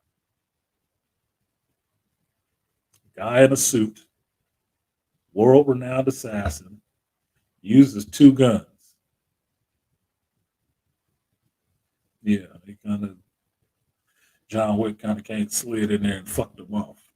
It never worked out. Yeah, Wolverine. I get to kill 100 of you. Yeah, game on. Shit, Deadpool got to kill himself a couple of times. I hope he exercised some demons with that shit. Recently, Netflix dropped the director's cut of Road Move 1 and 2, added a lot of context to the lore of the movie. So I bet it did for another hour. I have to go back and watch it. I'm not one of these people who just totally hated Rebel Moon. I thought it was good points to it. I thought it was bad points to it. But I didn't overly hate it because I'm not overly hateful of Zack Snyder. I'm not. Zack Snyder does what Zack Snyder does. But if anything, I'd say he's more in the vein of being an independent filmmaker than any of these other chuckleheads out there right now. At least he'll get it done. Whether you like it or not is completely up to you and your taste and what you want to feel about him and his fan base. But I tell you this, he has a fan base. Where's yours? Leslie Headland thinks she has a fan base. Has it showed up yet? Or are they still baking? Zack Snyder has a fan base. He's done good movies. He will actually write the movie. He'll actually make it pretty quickly. So I think people like that should actually be celebrated in the sense that they're out there doing what Hollywood used to do, which was make your own shit and produce a movie on a budget and get it out to the people. What ideas work, what ideas didn't, it don't matter. You got that shit out there. And it will live out there for the next 50 goddamn years. And if somebody think they could do better, they can always go back and make a reboot of Rebel Moon. Or they can go back and make Rebel Moon Part 3. 5 years later, 10 years later, by a different director and take a different take on the whole universe. He created a universe and threw it out there for you. You can make what you want to out of it now.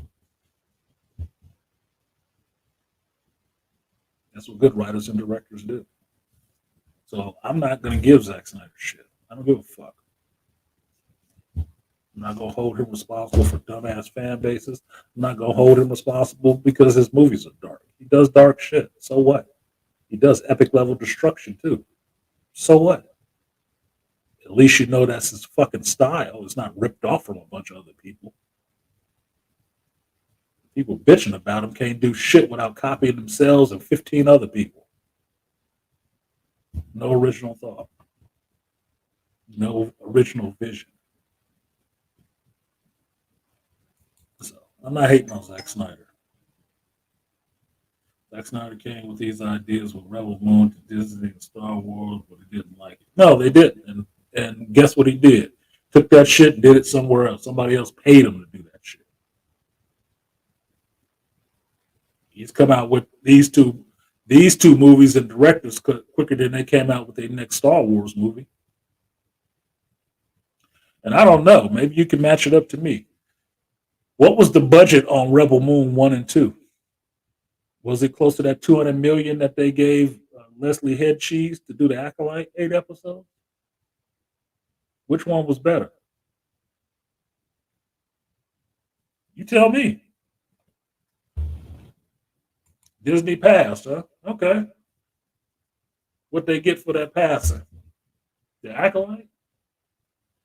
Seems like a waste of money. Anyway, the link is in the chat if you guys want to come up 2 hours in. I think I talked about this last week about Jonathan Majors being heartbroken. Yep, I know I talked about these. I don't know if you guys actually watched that Geek Speak I did last week about the impromptu Geek Speak about the Deadpool and Wolverine backlash because people keep trying to find to, you know, carve out a little niche for themselves of saying how terrible the movie is. And I had my words to say to Joy Behar, Tatiana Maslany, and then Leslie Headland and Amanda Stenberg. I had my little thoughts to share on them on a Wednesday on a Geek Day. Let me say, at least Snyder is entertaining, a good director, and a good storyteller. Yeah, at least he told a story. I'd say this, and I will use this to hit on. Outside of the fact that the story that he did was like a Seven Samurai, what else did you see in the movie that you've seen before? And people complain about slow mo and shit. Oh, he used too much fucking slow mo. Same people that was hating Zack Snyder for using slow mo is the same ones that was clapping when Wesley Snipes rolled onto the screen in slow mo.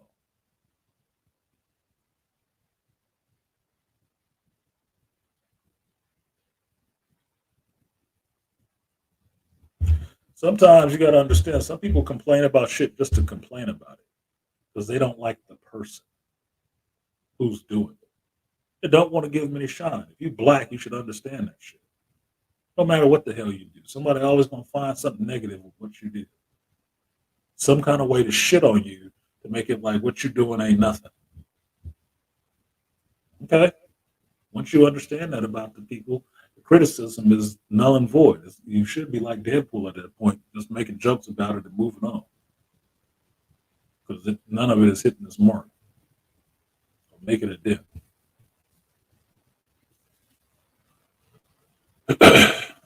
That's part of his visual style. It would be like, what is it? Who's the other one that uses slow mo a lot? I think it's not Jerry Bruckheimer. Michael Bay. Michael Bay does slow mo a lot.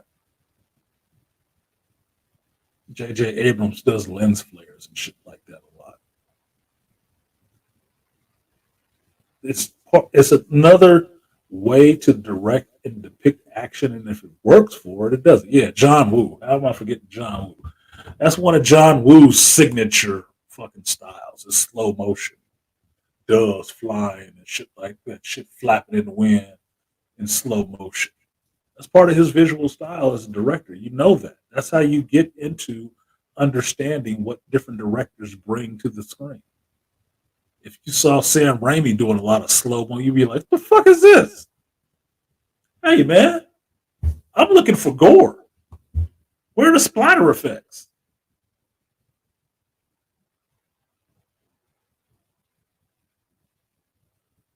I mean, look at it this way. Blade 2, what is one of the coolest slow motion moments you've seen? When they're going into the House of Pain. Doom, doom, doom, eye against eye. And they just slow walking. Blade in the blood pack. Shit. Wait a minute. I want to watch that shit right now. Hold on a second. Fix you, ne'er-do-wells. Because the internet here is slow as fuck. But let me show you something.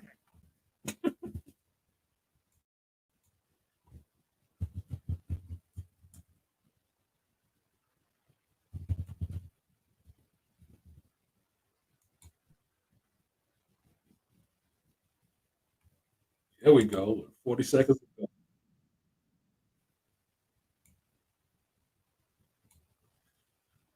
Let me do the call out of the fair usage. Fair use. Fair use.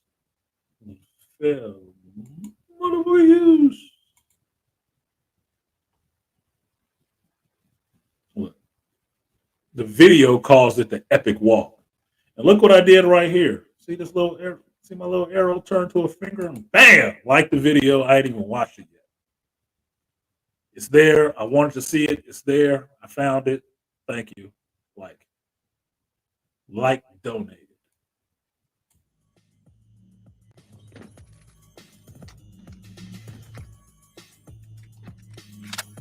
My song too, Eye Against Eye. Mass Attack. Look at that shit. Look at that. Did somebody tell him he was using too much slow-mo?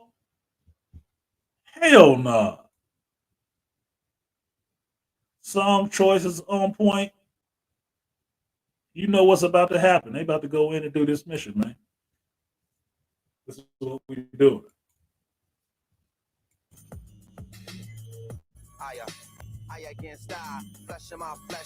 Donnie fucking Yen. Who's that?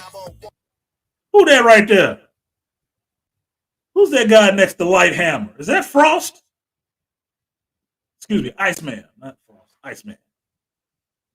Donnie motherfucking Yen.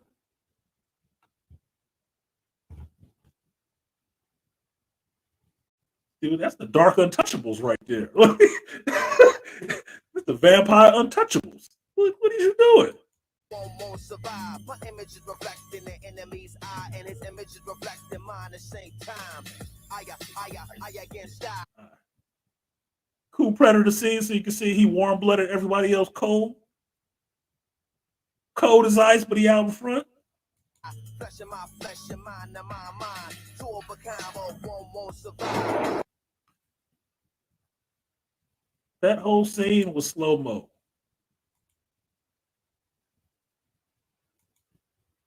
Whole scene was slow-mo. Yeah, Fire Marshal Bill was a motherfucker, wasn't he? Shout out to Jim Carrey. Let me show you something. Jim Carrey is a comic genius, dude. Classic. Thanks. Now I have to go watch that movie all over again. Forgot how badass that movie was. Man, how did you forget, Herb? I don't remember nothing. If I don't remember anything, I remember Blade 2 was awesome. Blade 2 was awesome. Leaps and bounds over the first movie because they saw what he did in the first movie with a little bit of money, how much return they made on that shit. They gave that motherfucker more money. Do what you're going to do, man. And he came back. Man. You want to watch the movie, if you have it on DVD, watch the movie and listen to Wesley Snipes' commentary while you watch it and how he's breaking down the fight scenes, what movements he's using and stuff like that. Epic shit.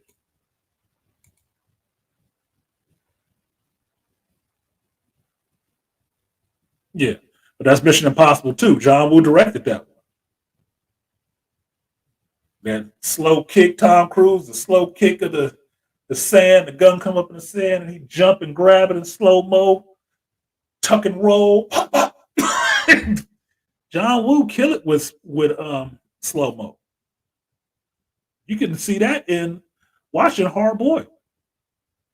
You see it in The Killer with Chow Yun-Fat doing that shit. Or go back and watch Broken Arrow. Christian Slater and John Travolta, same shit. Yeah, Guillermo killed it, dude.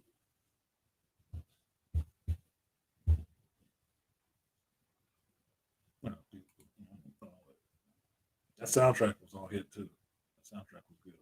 Both of them was good, but that second one was a little bit better because they had more mixes of hip hop and like techno or. It was not techno. I forget what they called it. All that new age electronic shit. They have too many subgenres, and I don't understand the difference between them. necessarily. But the combination of those two together with hip hop vocals works for me.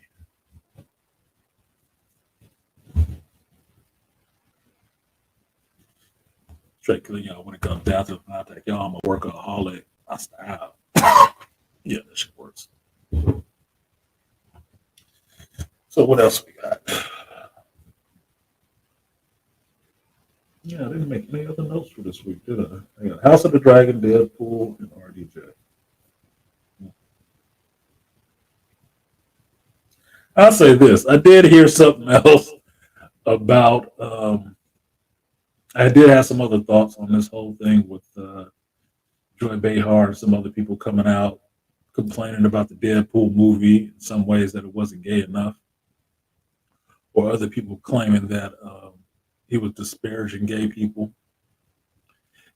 And I was willing to let it go at what I said on Wednesday on my Geek Speak, right?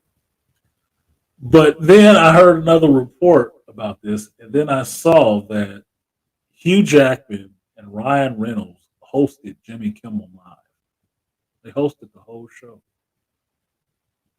And I don't even watch Jimmy Kimmel, but I thought that that was a better fit for them for what they were doing, because if you watch any interviews with Ryan Reynolds and Hugh Jackman, and even the director, Sean Levy, they have great chemistry with each other. They do. Hugh and Ryan have great chemistry with each other. They play off each other jokes and stuff like that, and talking and stuff like that. It really works together. They really do work together. You can tell that these people actually like each other. I hate even having to say this. They actually like each other, hanging out, bullshitting with each other, and have a sense of humor. And it was fun watching them host that show together because, one, you see Ryan Reynolds just being funny, which I've said since I first saw Ryan Reynolds that he reminded me of Chevy Chase. He's always reminded me of Chevy Chase. And I'm getting to Ryan Reynolds after Van Wilder. So I've been watching him. He's always been funny to me, right? Him getting cast as Deadpool in Origins was a good thing. How they did Deadpool in that movie was a bad thing. That was terrible. But how he took that on, took it in stride, didn't bitch at the fans or anything like that about it. Note to all these modern day actresses. And actually worked his way into a position to actually take some ownership of that character and do that character justice and play that character. He was a perfect fit for it. He was a perfect fit for that character. Just in what he had done beforehand was like, yeah, he could be Deadpool. He was my pick for it before he ever announced him for shit. So him showing that kind of love and him just being himself and being funny, it works. It works. The two of them on that show, they even interviewed Emma Corrin, right? The two of them on that show, hosting that show together, was fun. I was having a laugh just watching them. It's not a movie. It's supposed to be live, right? Unscripted, and they're just being themselves. It was fucking funny. It was. Especially when they brought out the popcorn buckets. That was disturbing. That's still disturbing. I still want one, but it's still disturbing as hell because I'm thinking about it. If I get one of those popcorn buckets and that motherfucker is sitting on top of my refrigerator with the open mouth, I'm gonna have to turn it up or something like that. It's gonna bother the hell out of me. It's gonna bother me. Like, yeah, and they do have good chemistry. I watched at least 3 interviews that they did. And in each one, I'm noticing their body language, how they look at each other, how they talk to each other. You can tell these are people that actually know each other. And they actually have fun with each other, which is cool. When you're an actor for a long time, you're on a lot of different movie sets. There's a lot of people to know and meet and interact with or whatever. Maybe y'all don't mesh all the time. Yeah, maybe you don't. And it could come across on the screen sometimes. Yeah, it can. But they actually like each other. They're actually cool with each other. to me, you get the best material from that than you do when people don't like each other and can't act like they do, even in character. That's a shitty movie to me. Like, these motherfuckers didn't like the material, the director. You should have just walked off. Took the lawsuit and call it a day. Tell them to get somebody else. Do something. You just couldn't leave? Oh, that sucks. You need to put that in your contract next time. Like, if I don't like this shit, I will walk. I'll even take a portion of my money to get the fuck out of here and not have to be in this piece of shit. You put that in your contract. Apparently, Robert Downey got a whole encampment in his contract. Wesley always get to have Asian women and motorcycles. You need to work on your contract. You need to work on your contract.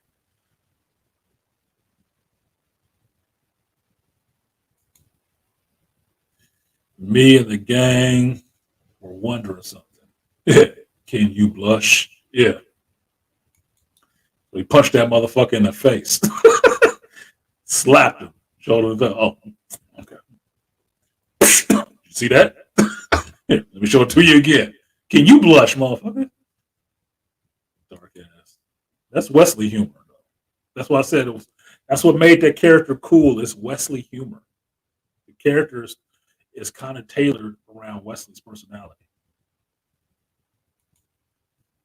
I don't believe this is true. Well, you already met Mr. Crispy.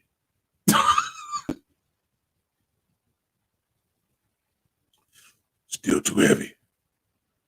Well, you're so big.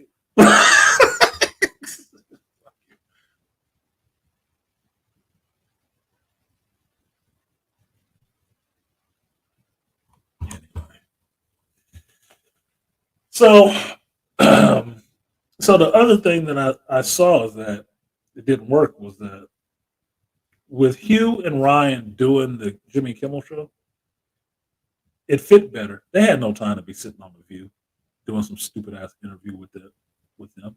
No. They had a lost respect for that. It was perfect that they didn't go there. It was perfect because Kimmel worked. Hosting the whole show worked because that's what people want to see. Because people genuinely like Ryan Reynolds and Hugh Jackman. They genuinely like them because I watched the interview of that show and it's just them hosting the show. I never watched Jimmy Kimmel. Never. But I watched that whole episode. They were hosting. Well, why did I show up if I asked myself the question and do the introspection? Why did I watch it? Because I didn't see Deadpool and Wolverine that I needed them to advertise that to me? No, I already saw this shit. I watched it because they're interested. They're interested, not the show, not the host. The View, what would I be watching it for? Look, Whoopi Goldberg is Scorpio. Yeah, she's my Scorpio sister. She says some funny shit sometimes. She says some goofy shit politically that I don't agree with. But I ain't showing up to watch it. Nah, good. I wouldn't be showing up to watch it just because they had Ryan and Hugh on there. No, I wouldn't. I still wouldn't watch it. Because then I have to hear these vapid ass dumb bitches sitting up there talking about some comic books that they don't give a good goddamn about. They just got them on the show because it could mean some money for them. Fuck off.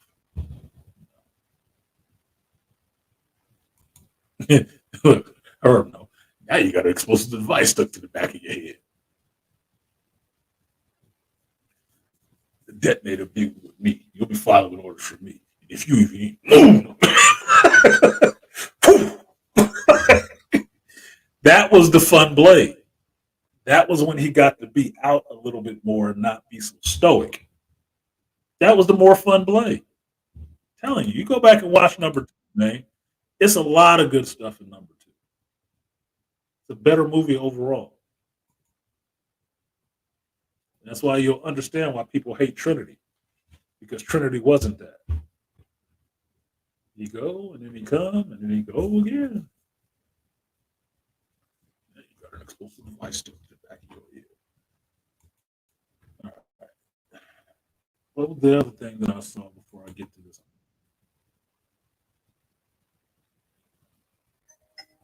Oh, it was on this trap movie with M Night Shyamalan. People was complaining about his daughter being in a damn movie. I'm like, since when is that a problem in Hollywood? I'm like, oh my god. Let's see if this is really Andre or do I need to drop him down? What up, Maple Leaf? Yeah, finally watched Deadpool, and it was worth the wait. Like, Oh, I ended up having to go without my cousin, so I told you I was waiting for my cousin, and he, I would have had to pay for his ticket basically. And I'm just like, yeah, bro, fuck your cousin. I'm like, I'm What are you gonna gonna just do? go Rub there. your leg while you sitting in the theater? Yeah, I'm like, I'm just gonna go there. Because if I wanted to do that, I I would have almost, paid for I, the ticket I myself. almost tried to go to the theater again to see Deadpool and Wolverine again yesterday, and I was gonna take HVAC Steven because we had a little work order out here. He had to come out to deal with it, and when I found out he was coming, I was like, oh, he hasn't seen Deadpool and Wolverine yet because he has younger children. He has girls and they're younger.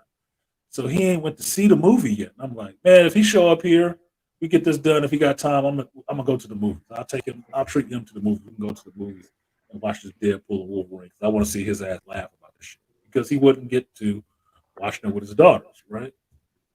Well, unfortunately, he showed up and he had his daughters with him. Oh, fuck! There goes that movie day. Like you would Well, have went like to the this, movies, but we can't take the girls, man. We can't take the yeah, girls. this is I mean, definitely not a hey, movie yo, that you should bring kids, but yeah, whatever. it's definitely not a movie that you should bring your kids to see. I No, wouldn't bring my daughter to see this. no. And there's nothing wrong with that. I don't have a problem with that. I don't have a problem having a movie that's not for children.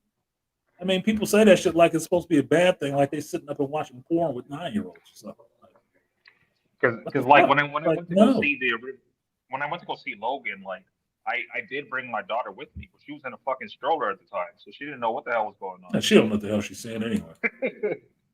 Yeah, she don't know what she's saying. But if she try to claw you one day, you know why. True Trill, yeah, that was Reinhardt. That was what's his name? Why am I forgetting his name now? The actor. Malika knows it. Malika, get the alley oop, man. Get the alley oop on that one. I'm forgetting his name for some reason. I'm drinking some coffee, but I haven't had any breakfast. Yeah, I'm actually glad you liked it. I'm glad you liked the movie because I believe I asked you before, and you said you were just waiting to see how it played out before you make Which movie? Deadpool and Wolverine. Oh no, Ron Perlman. Thank you, Malika. Thank you. Hellboy, Ron Perlman. Yeah, I think Yes, I did like the movie. I Ron said that from the Perlman. jump, though. I said that even with my reaction. You had to watch it Well, like 2 minutes in. But yeah, I said I liked the movie right up front. well, like it was fair. I believe it was you. I could be wrong, but I believe you were saying that you wanted to like actually wait until it came out for you to actually make an informed decision, which is I fair wasn't to going to say. talk about it too much because I don't like leading people's opinions of things. I don't like doing that shit. Me personally, as a reviewer, I will tell you what I think, what I saw that I like for me, but certain movies I won't want to say anything because I don't, especially if it's early. I don't want to lead anybody's opinion on what they're supposed to be looking for or thinking or liking or whatever. No, I want you to make up your own goddamn mind. Go and watch it yourself, and then you can come back and we can talk together about what we experienced in it and have that little sharing in that sense. But I'm not going to tell you what you're supposed to be thinking about. I'm not going to tell you what I saw and have you ride in there. Yep, I felt exactly what you felt. No, you didn't because you're not fucking me. Exactly. You felt what you felt. I got This is from it why what I got from it. You tell me what you got from it. I'll tell you what I got from it. Let's have that this is why I exchange went out of my way to as avoid opposed to that anybody. echo. I went out of my way to avoid anybody that was talking about the movie because I didn't want anything to get ruined for me. And I really enjoyed it. Cause like I heard that Blade and other people were going to be in the movie, but I didn't actually see anything because I've been avoiding it. I was happy to see Blade in there. Yeah.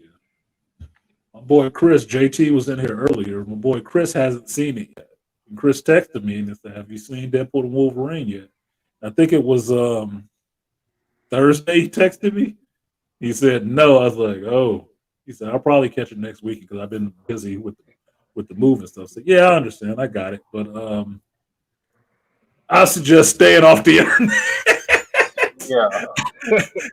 I would suggest that. He said, yeah, I'm not going to see anything. I'm like, good luck not catching a spoiler because this shit is going to be spoiled. It's everywhere. But good luck. You could probably Like, try it because I know in his computer and stuff is packed up already. So I was like, like okay, he what, might what, have what a I said chance in of the not chat, seeing a spoiler. like what I said in the chat earlier is like X-23. When she put on that fucking those girly glasses she put on, I was like, oh yeah, this is a Marvel movie, 100%. Well, no, that's from the Logan movie. I mean, in the I know it's Logan from the movie, Logan movie, she but like, always put on the. for the What's that? fact that like I know it's from the Logan movie, but like for the fact that like it's in Deadpool, you would expect a bit more. So obviously it's not going to be as bloody as it was like in Logan or a typical Deadpool movie since they're transitioning over to Marvel. But No, that was it was the still a good point. fight scene. That was the point of having a rated R MCU movie was that it could be just as bloody as any of that other Fox stuff was. Because understand the Logan movie was a Fox movie, Deadpool was a Fox movie. That's the reason why they're in a movie together. Her coming back and putting on her glasses was because it was going to be bloody. She was going to be out there killing people. I didn't have a problem with that. The glasses was a throwback to the little girl. That's what the little girl did. What she wanted, she didn't want to see or deal with certain things. She threw on her glasses. Fine. She did it here. That's a callback to that movie. To let you know this is that same character. That's the same version of that character. Yeah, no offense to you, UIP. My daughter's only 8, so I'm looking at it from that perspective. Like, yeah, I took my obviously with you 11-year-old around. daughter and 12-year-old goddaughter. They both loved it. Yeah, that's what I figured the cutoff was for this kids-wise was about 12. And it depends on the kid if they could deal with it and not worry about it. Because understand, certain sexual jokes kids ain't going to catch, especially if they're not having sex. They're not going to catch the shit anyway. They'll vaguely have an understanding of it might have been sexual, but they won't know exactly what it is in any kind of detail. But that was me growing up in the 80s. Kids in the 2000s might know a whole lot more because they proselytized to sex the children a lot earlier nowadays. Hardcore, and they want you to know everything because I guess they need somebody to feed them. They do. So maybe they won't be blown back by that in any way, shape, or form. But like just in the beginning scene where he stuck his claws in one dude's ass and his other little fake claws in the dude's groin and he's trying to pull him loose. The fuck, dude. That's Like, right in the beginning. I don't know what age you want a kid to see that. You probably wouldn't want anything that you well, would consider a kid to see it, but it happens if they don't get a sexual inference to it, just to how they just get that it's really wrong. That's about all they can pull from that. yeah, because even like when he went to the TVA when he was getting his suit made and like that fucking the fat dude there at the TVA. that dude Well, was hilarious. the toupee is not that big of a deal. I mean, that's not offensive. The only No, things no, that no, you could really call offensive is the sexual stuff, because no, no. that's the one I'm thing not you talking don't about. want to put in front of children too young. No, To I'm me, talking about like that fat dude that was working at the TVA. Remember when he was falling from the sky and like he had the yeah, he fucking just told him that he was gay, and he was. But that ain't nothing overly offensive. I mean, every show nowadays got gay characters all up in it. because even when he was getting his suit made too, and it's like this dude kept slapping his ass every fucking other Yeah, second. dude kept slapping his ass. He's a bit of a predator. What do you call him? Something inappropriate. Yeah, that's a lot of ass touching. What the hell's wrong with you? Yeah, because Deadpool was like, yeah, But he why don't you called it fuck out. Like, everything? yeah, he's a little rowdy, but I like that. And I like the fact that he got his MCU costume. That's all that was. It was him getting the upgrade from his Fox costume to his MCU costume. That's what he's happy for. They put more And I money in. also I also like the fact that they gave him adamantium blades too, because otherwise it Yep. wouldn't have been believable that he was fighting with Wolverine like that. No, it wouldn't have worked. It would not have worked. But they could say adamantium. No, they could say adamantium in the MCU now. That was the more important thing. can actually say it. Ron Perlman is known for Quest for Fire and Beauty and the Beast. Yeah, Ron Perlman done a bunch of roles. If you ever watched Sons of Anarchy, he was a good Clay. Sons of Anarchy, he was awesome. Clay Morrow in Sons of Anarchy. I've watched Ron Perlman in so many goddamn movies. It's ridiculous. He was in Alien and something else. Ron Perlman. Is that the dude with the long face in Sons of Anarchy? That's the leader of the Blood Pack in Blade 2. He's the big white dude. He was in Pacific Rim too. Because him and Guillermo del Toro are friends. So he does a lot of That is the dude, the dude with the long ass face, the leader, yeah. That motherfucker. He was a great villain in Sons of Anarchy. Oh yeah, he's been good villains. That's an actor who distinguished himself by playing roles where you never saw his real face first. Never. He didn't really start being on camera a lot. No, he was, because he was in Ice Pirates too, Malika. He was in Ice Pirates. Young Ron Perlman was in Ice Pirates. He's a good actor though. He just didn't have that. Oh, he doesn't have the leading man good look. So they always had him in some other roles. He's a hell of an actor. Yeah, thank you. Television show that got him over. He didn't know who the fuck Ron Perlman was, but he was turning in a performance on a TV show. Thank you, UIP. I couldn't remember the exact statement that he said, but yeah. Your traitor is a predator. Your traitor is a predator. Hey, guy, I usually just hurt people. Johnner, that's who he was in The Predator. He was Johnner. It was funny though, because like once Deadpool first clowned that dude, well not the Taylor, but when he was clowning that dude in the TVA, and he was like, "I'm calling HR," but then when he was falling, he was smiling. Yeah, because he want that ass in his face. And I don't have a problem with that. Like I said, I don't have a problem with gay or lesbian. I understand that those type of people have those proclivities to live in the world. They do. I don't have a problem with that. But I also understand that we live in the United States. So if you want to be part of this whole collective, everybody gets fucking teased here. Everybody gets teased here. That's part of being in the crew. Like, I tell you guys here on my channel all the time, if I don't joke with you, I probably don't actually like you. But if I can joke with you, and you can take that shit not getting your feelings about it, then we actually cool. We can actually have more fun. Because Herb will tell you, I give Herb shit. I've given Herb shit for years. What I liked about that movie is doing his work about turning out stuff. I give JT shit. I give people I like shit. Like HVAC Steven showed up. He's in a fucking minivan with his daughters, and he coaches. He coaches basketball, right? Girls basketball. And when we were working on the AC unit, I asked him. I said, "You ever seen ladybugs?" He said, "Oh yeah." I said, "Yeah." I was thinking of a joke to tell you. I said, "What do you say to a guy who drives a minivan with girls in it? He got a lot of balls." A grown-ass man driving a minivan with daughters. He got a lot of balls. He said, "Man, I do got a couple of basketballs in the back." I said, "I bet you do." Well, why keep yours, right? So I did like that Ryan Reynolds. So like he put in some things in there when he was like, I forget what it was like. I'm not sure if it was Deadpool, but somebody was like, "You're the last hope for Canada, and you did this," and he's like, "Don't talk about my country like that." Like, yeah, of course, keep like my fucking country out of your mouth. I figured you would like that just being in Canada. I figured you would like that just for the fact that you stayed in Canada. I laughed when I heard that line. I thought it was a good line because I like people having pride where they come from.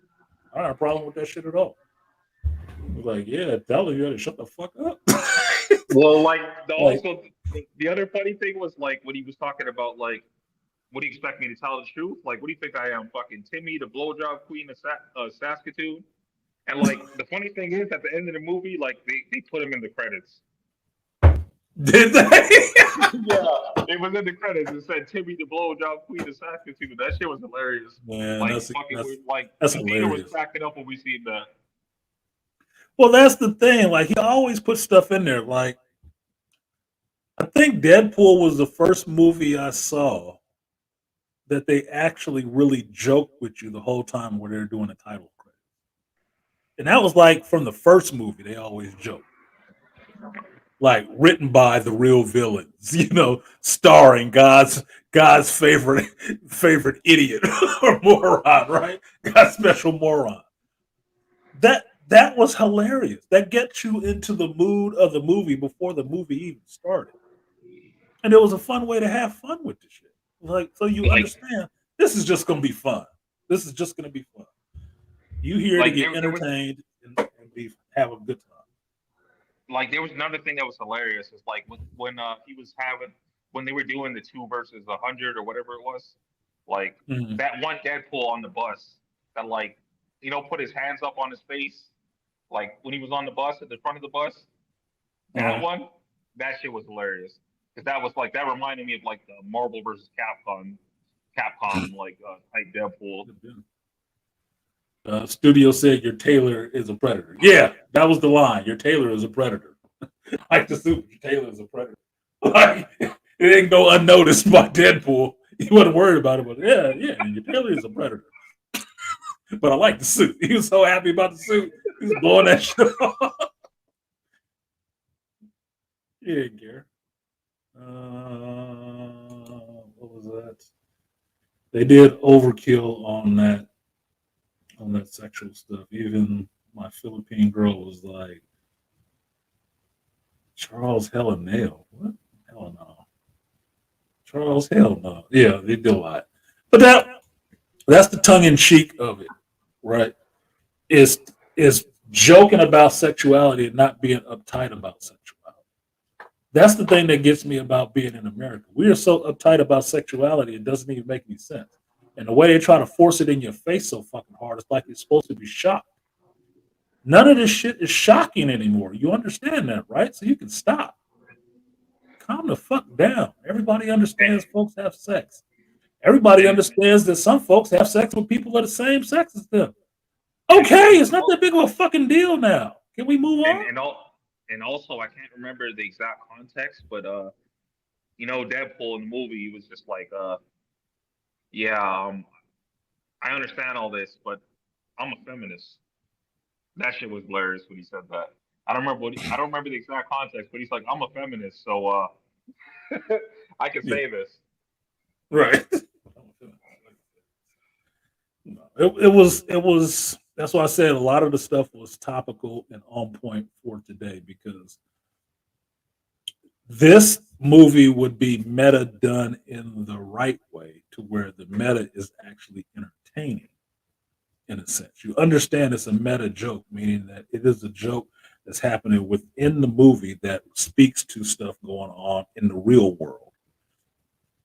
And it works and it's entertaining, as opposed to something like Matrix 4, which is meta and just sounds bitchy. Like, man, shut the fuck up. You didn't have to do this movie.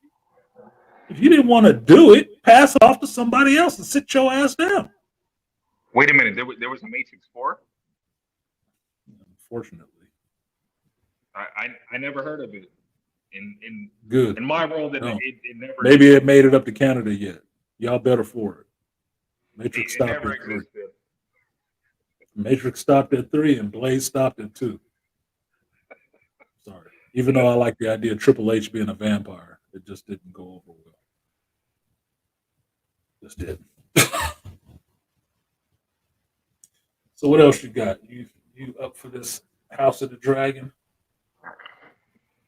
Yeah, definitely House of the Dragon. Are you just jazzed that you finally saw Deadpool and Wolverine? I am jazzed that I finally saw Deadpool Wolverine, but also House of the Dragon, the last episode. The next episode tonight, I know it's gonna be crazy because like I said, I knew that blacksmith, I knew he was special because the whole time, they built him up well, right? So, remember the last few episodes when they closed down the city and it's just there's no food here, what are we gonna do? And the fucking the crown promised us provisions and shit, especially for blacksmiths, and he wasn't getting shit. Right? But I didn't expect him to say that he was related to the Targaryens. I didn't expect that. That's what threw me off. Well, it's like in Naruto, right? Anybody with white hair in Game of Thrones has probably got some Targaryen blood in them, or they just old as fuck. Well, Hugh Hammer wasn't that damn old, so he might have some Targaryen blood in him. It's possible, right? It's possible. In Naruto, it's red hair, or it's the well, blonde or the red hair, right? That lets you know they're it's part of that right here. Uzumaki clan. Yeah, right here. They did it well in House of Dragon because like I thought he was just old. That's what I thought. I thought he was just old. Why his hair was that color. I didn't know he was a Targaryen at all. I didn't think of it as No, that. he wasn't really old. He was too young of a guy to be that gray that damn quick, right? So that's what I was thinking it was, is that he just got white hair. But given the story, they focused on what's going on with Hugh and having him, in the kingdom and asking the king for stuff, and he keeps showing up. Character's probably important somewhere along the line. And I had Well, this I already that he was supposed to be a dragon rider, so I was like, okay, so let's just see how he gets the dragon. well I would assume you would know more about this than I would. So I just thought that he was just they were trying to show the plight of like a commoner in the series. I thought that's what they were trying to do here. I didn't think it Yeah, was but what. they could do that showing multiple characters. They don't have to really fixate on one because it's two characters that they primarily fixated on when they were showing you the plight of the small folk. Hugh Hammer with his promise from the king, King Aegon, right? And then it was Ulif, the oath, who was drinking in the tavern talking about he was a Targaryen and his father, whatever, but it was supposed to be a secret. This is supposed to give you the insight to what's going on with the small folk in King's Landing, right? Because you got one guy who actually has a trade and is trying to earn money to take care of his wife and his daughter from the king, and they ain't helping him. They're not helping him. They just left him high and dry. He's promising his wife, no, the king said he's going to get his. Well, has he done it yet? Like, no. Well, our Exactly. daughter has died. Like, he said he was going to help. He didn't. Our daughter Well, died. well, What the well, well, fuck? actually, since you brought that up, was like the same dude that was in the bar. Like, is that the same dude that was riding Silverwing? Because I wasn't paying much attention. Because Yes, I was that's just the same guy. yeah okay. Because Yeah, that's the like same once I guy. seen that like the blacksmith like once he got the second biggest dragon. That's all I cared about. I didn't even care about the other guy. So I Well, it wasn't kind even of worried works. about him or nothing. Like, it kind of works if you think about it this way. The guy's name is Hugh Hammer, right? Hugh Hammer. He's a blacksmith. What do blacksmiths use? They use hammers, right? Okay. What was the dragon that he got? Verma Thor. Yeah, What does Burma Thor Thor. use? A fucking hammer, right? It's kind of fun Yeah. that you understand how these things were put together. Like, they kind of told you what was happening. Thor gets a hammer, right? Okay, it's fun. It's like the same thing that all the reviewers keep pointing out who know the lore about the not the phrase, the Tullys with the Oscar, the Grover, and all the rest of this that George R. R. Martin likes Sesame Street, right? So he named these things Oscar, Grover, whatever. That's a writer having fun with people. That's what that shit is. That's a writer having fun with people, writing shit like that Well, in there. Vermithor gets Hugh Hammer. No shit. Thor always has a hammer, doesn't he? well, like Classic. for the fact that he even went to Dragonstone, like I already knew that he was going to be a dragon rider, but especially like when that chick was about to get eaten or burned or whatever, and he was just like, "Come get me." I'm like, yeah, he's riding that dragon. That dragon ain't killing him. That's the only There's no part way that I that dragon's didn't gonna I kill him. didn't buy in that. That's the only part I didn't buy in that. That he doesn't know this woman from anywhere. And there was a bunch of women on that platform, just like it was a bunch of men. But he gets down to it. This one woman, he tries to save her from getting, eaten by this dragon to challenge the dragon for her. I'm like, you don't know that bitch. You got a whole wife. That part didn't make any sense to me because he wasn't standing in front of anybody else getting barbecued. So what made this chick all of a sudden special? It's Well, contrivance that you just needed him to stand in front of this dragon at this point. well, the difference is it's like it's a group versus like one individual woman. Because that like with the one individual woman, like he was acting like he's a hero. I mean, at that point he actually was, but he was like, I'm saving this one woman versus saving a bunch of random people I don't know. and we're all getting burned and everybody's fucked.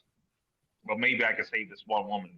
That's what Fuck I'm no. from that. Because here's the thing: if it didn't go the way that it went, what would have happened?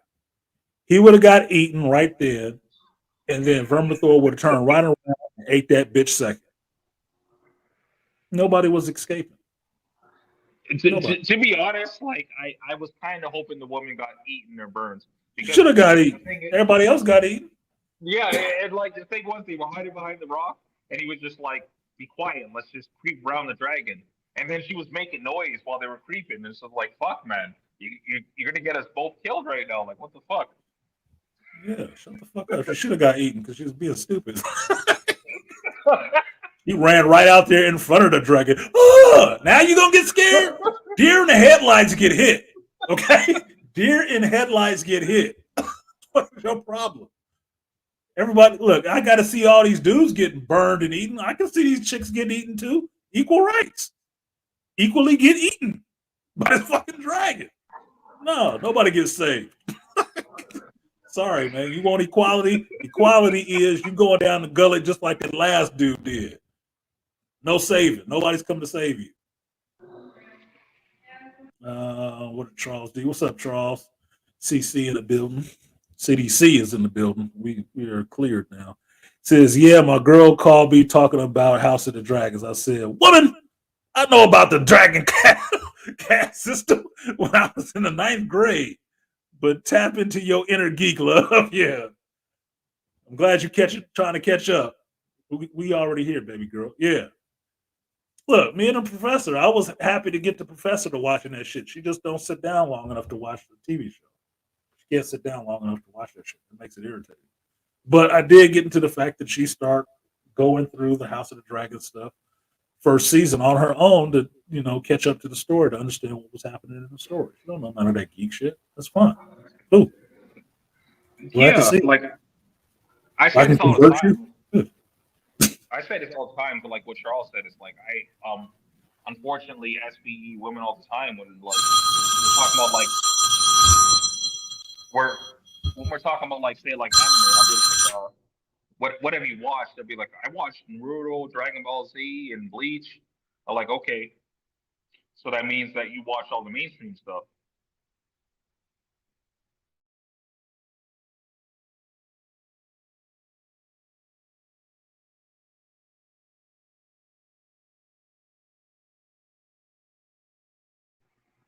I don't know if y'all can hear me. Art is muted.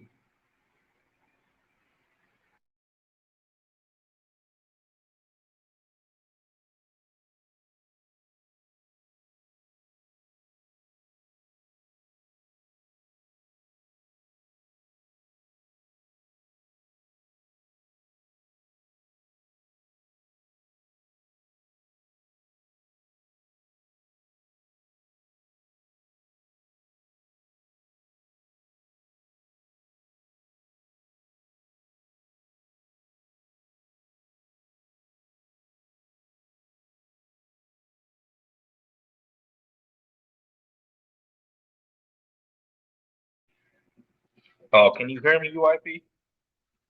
If you can hear me, what I was saying is basically I was telling this chick is like, yeah, you watch all the mainstream stuff, but have you watched like the real like the shows that like people that actually are interested in this kind of stuff actually watch?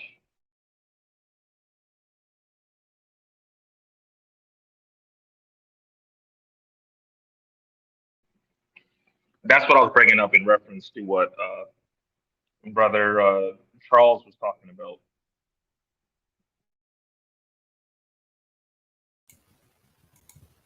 All right. Sorry about that, you guys. I had to take that call. That was an emergency. I don't know why people like to lie. I would have kept talking, but I didn't know if I could be heard or not. So You did keep talking. You're still in my ears while I'm taking this damn call. But, people are on there watching something and can't hear me talking. What time is it? It's 2 o'clock now, so I got 30 minutes to respond. What am I like to say? Star Wars stopped at Return of the Jedi. Batman stopped at Batman Returns. Indiana Jones stopped at The Last Crusade. Yes, There are stopping points for all of those. And just understand, this is the inside joke on this shit. You could have seen that shit. You could have seen it, but you're better off not. I've seen a lot of shitty movies. Some of them I don't care to mention. Some of them I will mention and laugh about. But story-wise, I understand that some of these stories were better off stopping at the last one. Indiana Jones, Last Crusade was the best ending it could have. I don't need Artisan, Christopher Cole. I don't need the other one. Artisan, I gotta Don't give you need your that. kudos.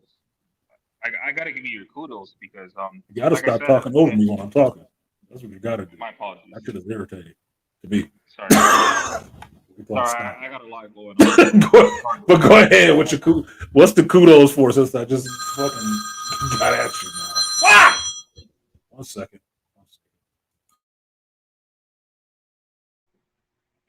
I gotta say it again when Artisan comes back.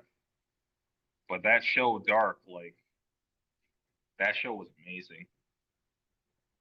First couple episodes, I was a little bit skeptical, but like after like watching that, I was like, yeah, this is a show for me because I don't know if you guys watched Fringe before.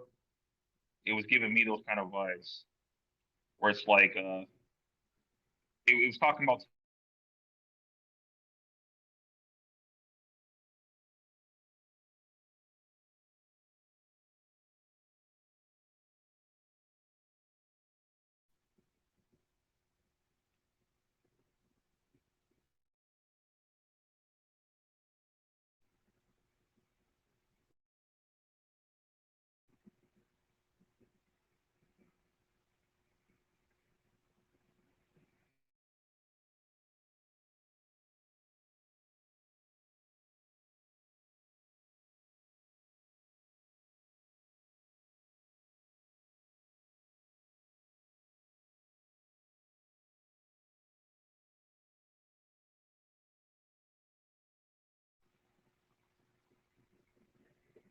what's going on, Sawyer.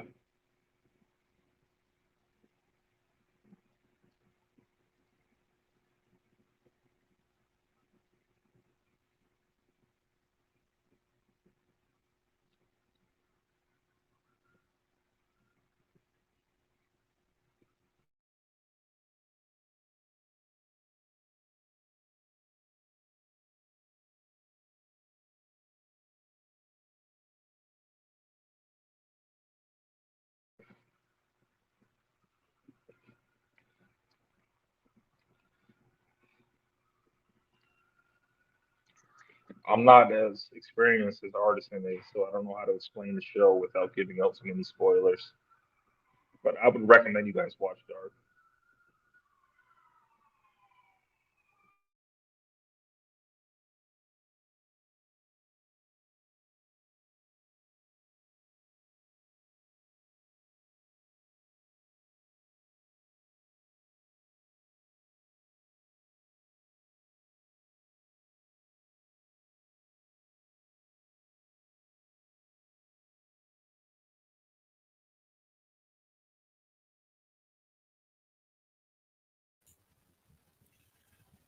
All right, we got another one of those. A winner. It's all good. You on call. You on Every problem. You still talking? Yeah, every problem known to man, and just wants to tell me what I need to do and repair. When she does not understand, that is not the fucking way it works.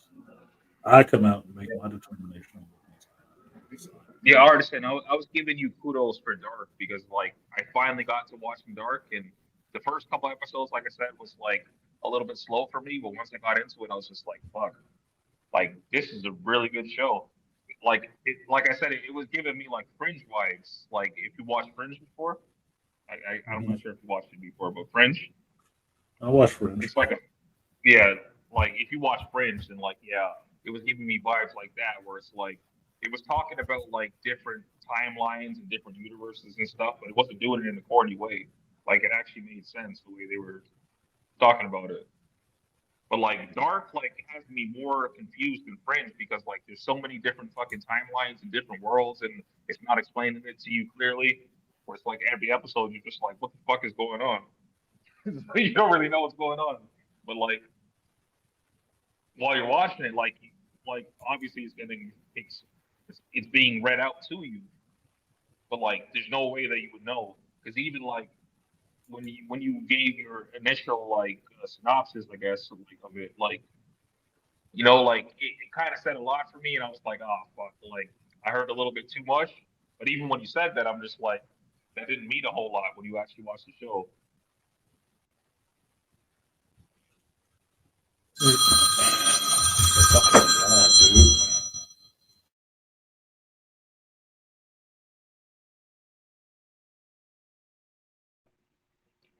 Toya, you watch Fringe?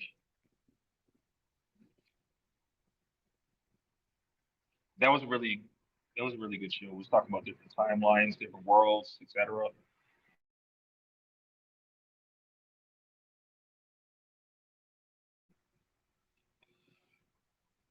Like, but basically, watching this show was kind of making me come to the same conclusion, where it's kind of like the world would be better off if this one dude didn't exist. It's kind of what I get from the show.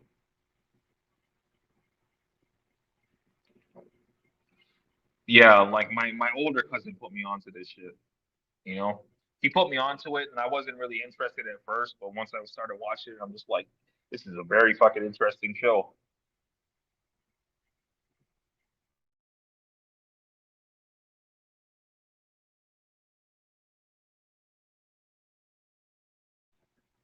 It's been a while, so I don't remember the character names, but Walter, I'm thinking that's the dad, but I could be wrong. But I'm thinking that's the dad right now. I can't really remember.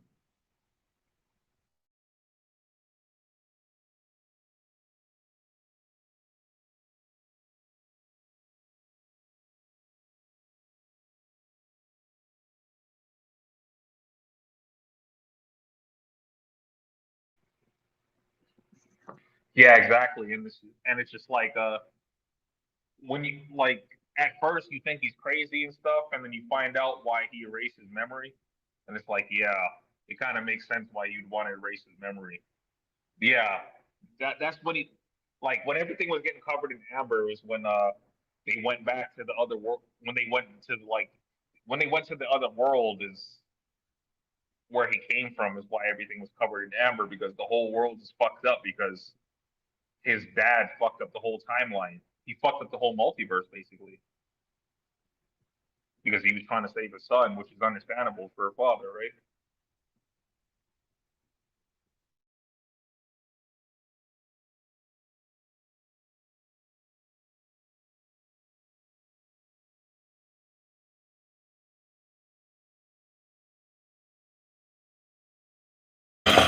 All right.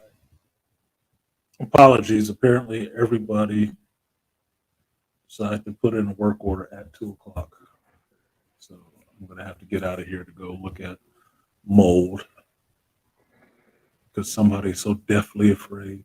They just moved in, but they're having respiratory issues from mold. I'm like, what? You don't have respiratory issues from just moving into a place. Exactly. That Like sounds like a yesterday. fire Mold doesn't already. happen that quickly. And this board just needs to be removed. That's not about to happen. I'll make my determination when I get there what needs to happen because that's my job is to make those kind of determinations on what needs to happen. You don't get to call out shit. That's what you should have did before you moved in. That's when you do your inspection before you move in and say what you want fixed. That's when you do that shit, not after you sign paperwork and moved in. Well, artisan, the mold that you see there, like that seems like a serious health hazard, and it needs to be eradicated immediately. But unfortunately, It it comes can at a be. high price. It can be. We have to do the remediation, but I have to see what is there because you can't tell me you just come in and smell something and you so deathly allergic that you're about to fall out because you have all these breathing issues. That would have been something you found when you came and visited the place. That would have been something you noticed. Sorry, sorry, I was being sarcastic. Like, of course, like it doesn't need to be dealt with immediately like that, but for them, like it needs to No, it's be. not an emergency. For us, it's an emergency because it denotes a water leak, but because this residence has just came out of our comms process, which means we had a vendor getting this whole house ready for these people to move in that just moved in recently, which means in the last couple of days. Ain't shit developed that quickly.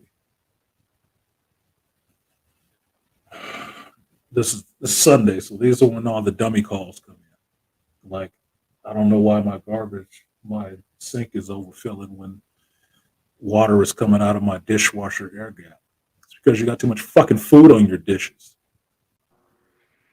You can't wash all that food down the dishwasher without clogging up something. That's not what your dishwasher is for. It's for sanitizing your dishes, not disposing of food. So, be that as it may, I have to cut this short and go take care of these 3 calls because that's how I get paid. Because I don't think you guys donate. Some of you did. Let's make sure I didn't miss any cash outs or anything. I did not. But I have to go and take care of that to pay those bills. I heard a little bit of what you were talking about with Fringe. I did love Fringe. I was watching it when it started. I think I stopped about season 3 or 4. I think I stopped. But it was a good show because I liked who did the show. I think it was JJ did that show. It was a good transition from watching X-Files. I like the Fringe side of the show. So it was fun. Dark plays in that way that it does keep unraveling for you what's going on. It never implicitly tells you what's going on, but by going through the series, which is a slower movie, in American terms, a slower movie, every episode it is developing more story and more what's going on with the characters and more what's happening in this world and more mysteries for you to figure out what the hell is going on with what they show you. They show it to you. But you have to involve it. It's only 3 episodes. It's only 3 seasons. 3 seasons. It's only 10 episodes, 8 to 10 episodes a show. So you can get through it pretty quick if you just want to binge it. Yeah. R.I.P. Broyles. Not even Broyles. What's his name? I just had his name on the tip of my tongue, too. God damn. Yeah, Toya got me on Broyles. I don't even know who Broyles is. I can't think of that. Forgetting that dude's name. I hate forgetting people's names like that. But Broyles was a good character, but that actor, Lance, God damn it. Yeah, thank you. Lance Reddick. Oh, that's the dude that was in The Wire. Yeah, I remember. Yeah. Yep, same dude from The Wire. But yeah, shout out to Lance Reddick because he was set to keep growing his career. He passed away, unfortunately, recently last year. So yeah, shout out to Lance Reddick. But you got any final thoughts, Andre, so I can drop you down and close the show out so I can get on to doing the actual work? Yeah, thank you for having me. Great conversation. Please do a review on Dark. It's a very underrated show. I'm not sure if people are watching this in fucking German or whatever language that is, and not having it translated into English, but like it's definitely a show to watch. It's a really good show. Well, I would say that it's a good show because it has gotten 3 seasons already. It's just not as well known a show here in the U.S. because most people are focused on Stranger Things. So I've been the only person I've heard talk about Dark at all, even on YouTube. And they supposedly review stuff. They only review what's in the mainstream, which in the mainstream consciousness, because that's what gets clicks and views. But if you do it that way, you never introduce the audience to anything new or anything old that they've never seen before. You're running with the wave. I usually run backwards sometimes or stop and stand still. Dark is a good show. Mr. and Mrs. Smith is a good show. X-Men 97 is a damn good show. Acolyte is not a good show. Don't fucking watch that again, ever. Don't watch that again ever. Don't give it a season 2. No, it's a shit show. But appreciate you coming up, Andre with Maple Leaf. Glad you saw Deadpool. Go back and see it again. Tell your cousin to treat you this time. Since he didn't get to see it. I have to get out of here because, as you can see, it's an on-call day. So I want to go take care of these 3 work orders and then get back so I can watch that finale of House of the Dragon, which is a good show. Another show worth watching. Rings of Power, not a good show. Not worth watching. And season 2 is coming back. And I bet you dollars to donuts their season 2 won't be as good as House of the Dragon season 2. Episode for episode. I bet money it won't be. Just trust. And I see Trust showed up in here saying that they're having rain, thunder, and rain in New Jersey. I don't know why that seems like it's weird to me that y'all get that out there. Rain and thunderstorms in New Jersey. Kind of north. That makes sense, I guess.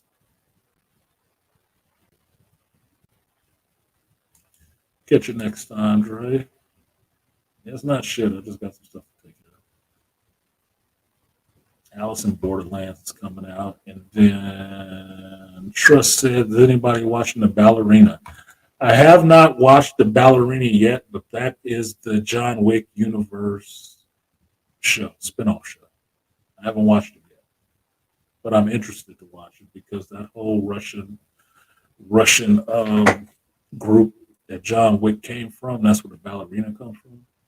So I'm interested to find out more about them because I want to match it up to see what it how much of the Red Room it looks like. I'm curious. So maybe you're the one to come up on here and let us know what's going on with the Ballerina. I mean, I'm all for having geek correspondence because I can't watch everything all the time. I can't. I used to have a dude in the Federation, but we don't show up that damn often. So I can't check out Star Trek and let y'all know what's happening with Star Trek because I'm not watching Star Trek. I find somebody who is that can come up on the show and let y'all know from them what's going on with Star Trek. As long as they don't give spoilers, that's the only thing. Don't spoil shit. Understand how to give a review without spoiling the main plot points on things. But Trust, you want to come up next week and tell us about the Ballerina? Because I haven't watched it yet. I'd be down for that because there is not another good show coming on recently. So good content is always welcome. So anyway, thank you guys for showing up today. Thank you for everybody who donated in the chat. This has been a little bit more subdued show because I'm on call. Next Sunday, I should be in Vegas. I say should be because I'm supposed to have been going to Vegas for months for this pool tournament next week. I have still not bought my ticket. So I'm waiting to see how much of my culo I got to give up to get on this plane and get this hotel room for this 4 days. Because I'm on vacation come Wednesday. And as it turns out, playing League, I did not have enough games. I didn't get enough games in because of a misunderstanding with my captain. I did not get enough games in to play in this mini tournament. So the debate now is if I go to still support them, or do I just say fuck Vegas and go back in November to play in the other tournament that I did register for. So if I go this week, I can. If I go next week, I can go. I can be at the tournament, but I cannot play in the tournament because I don't have enough games. Because I was thinking it was individual games, not individual matches with people. So I needed 20 people.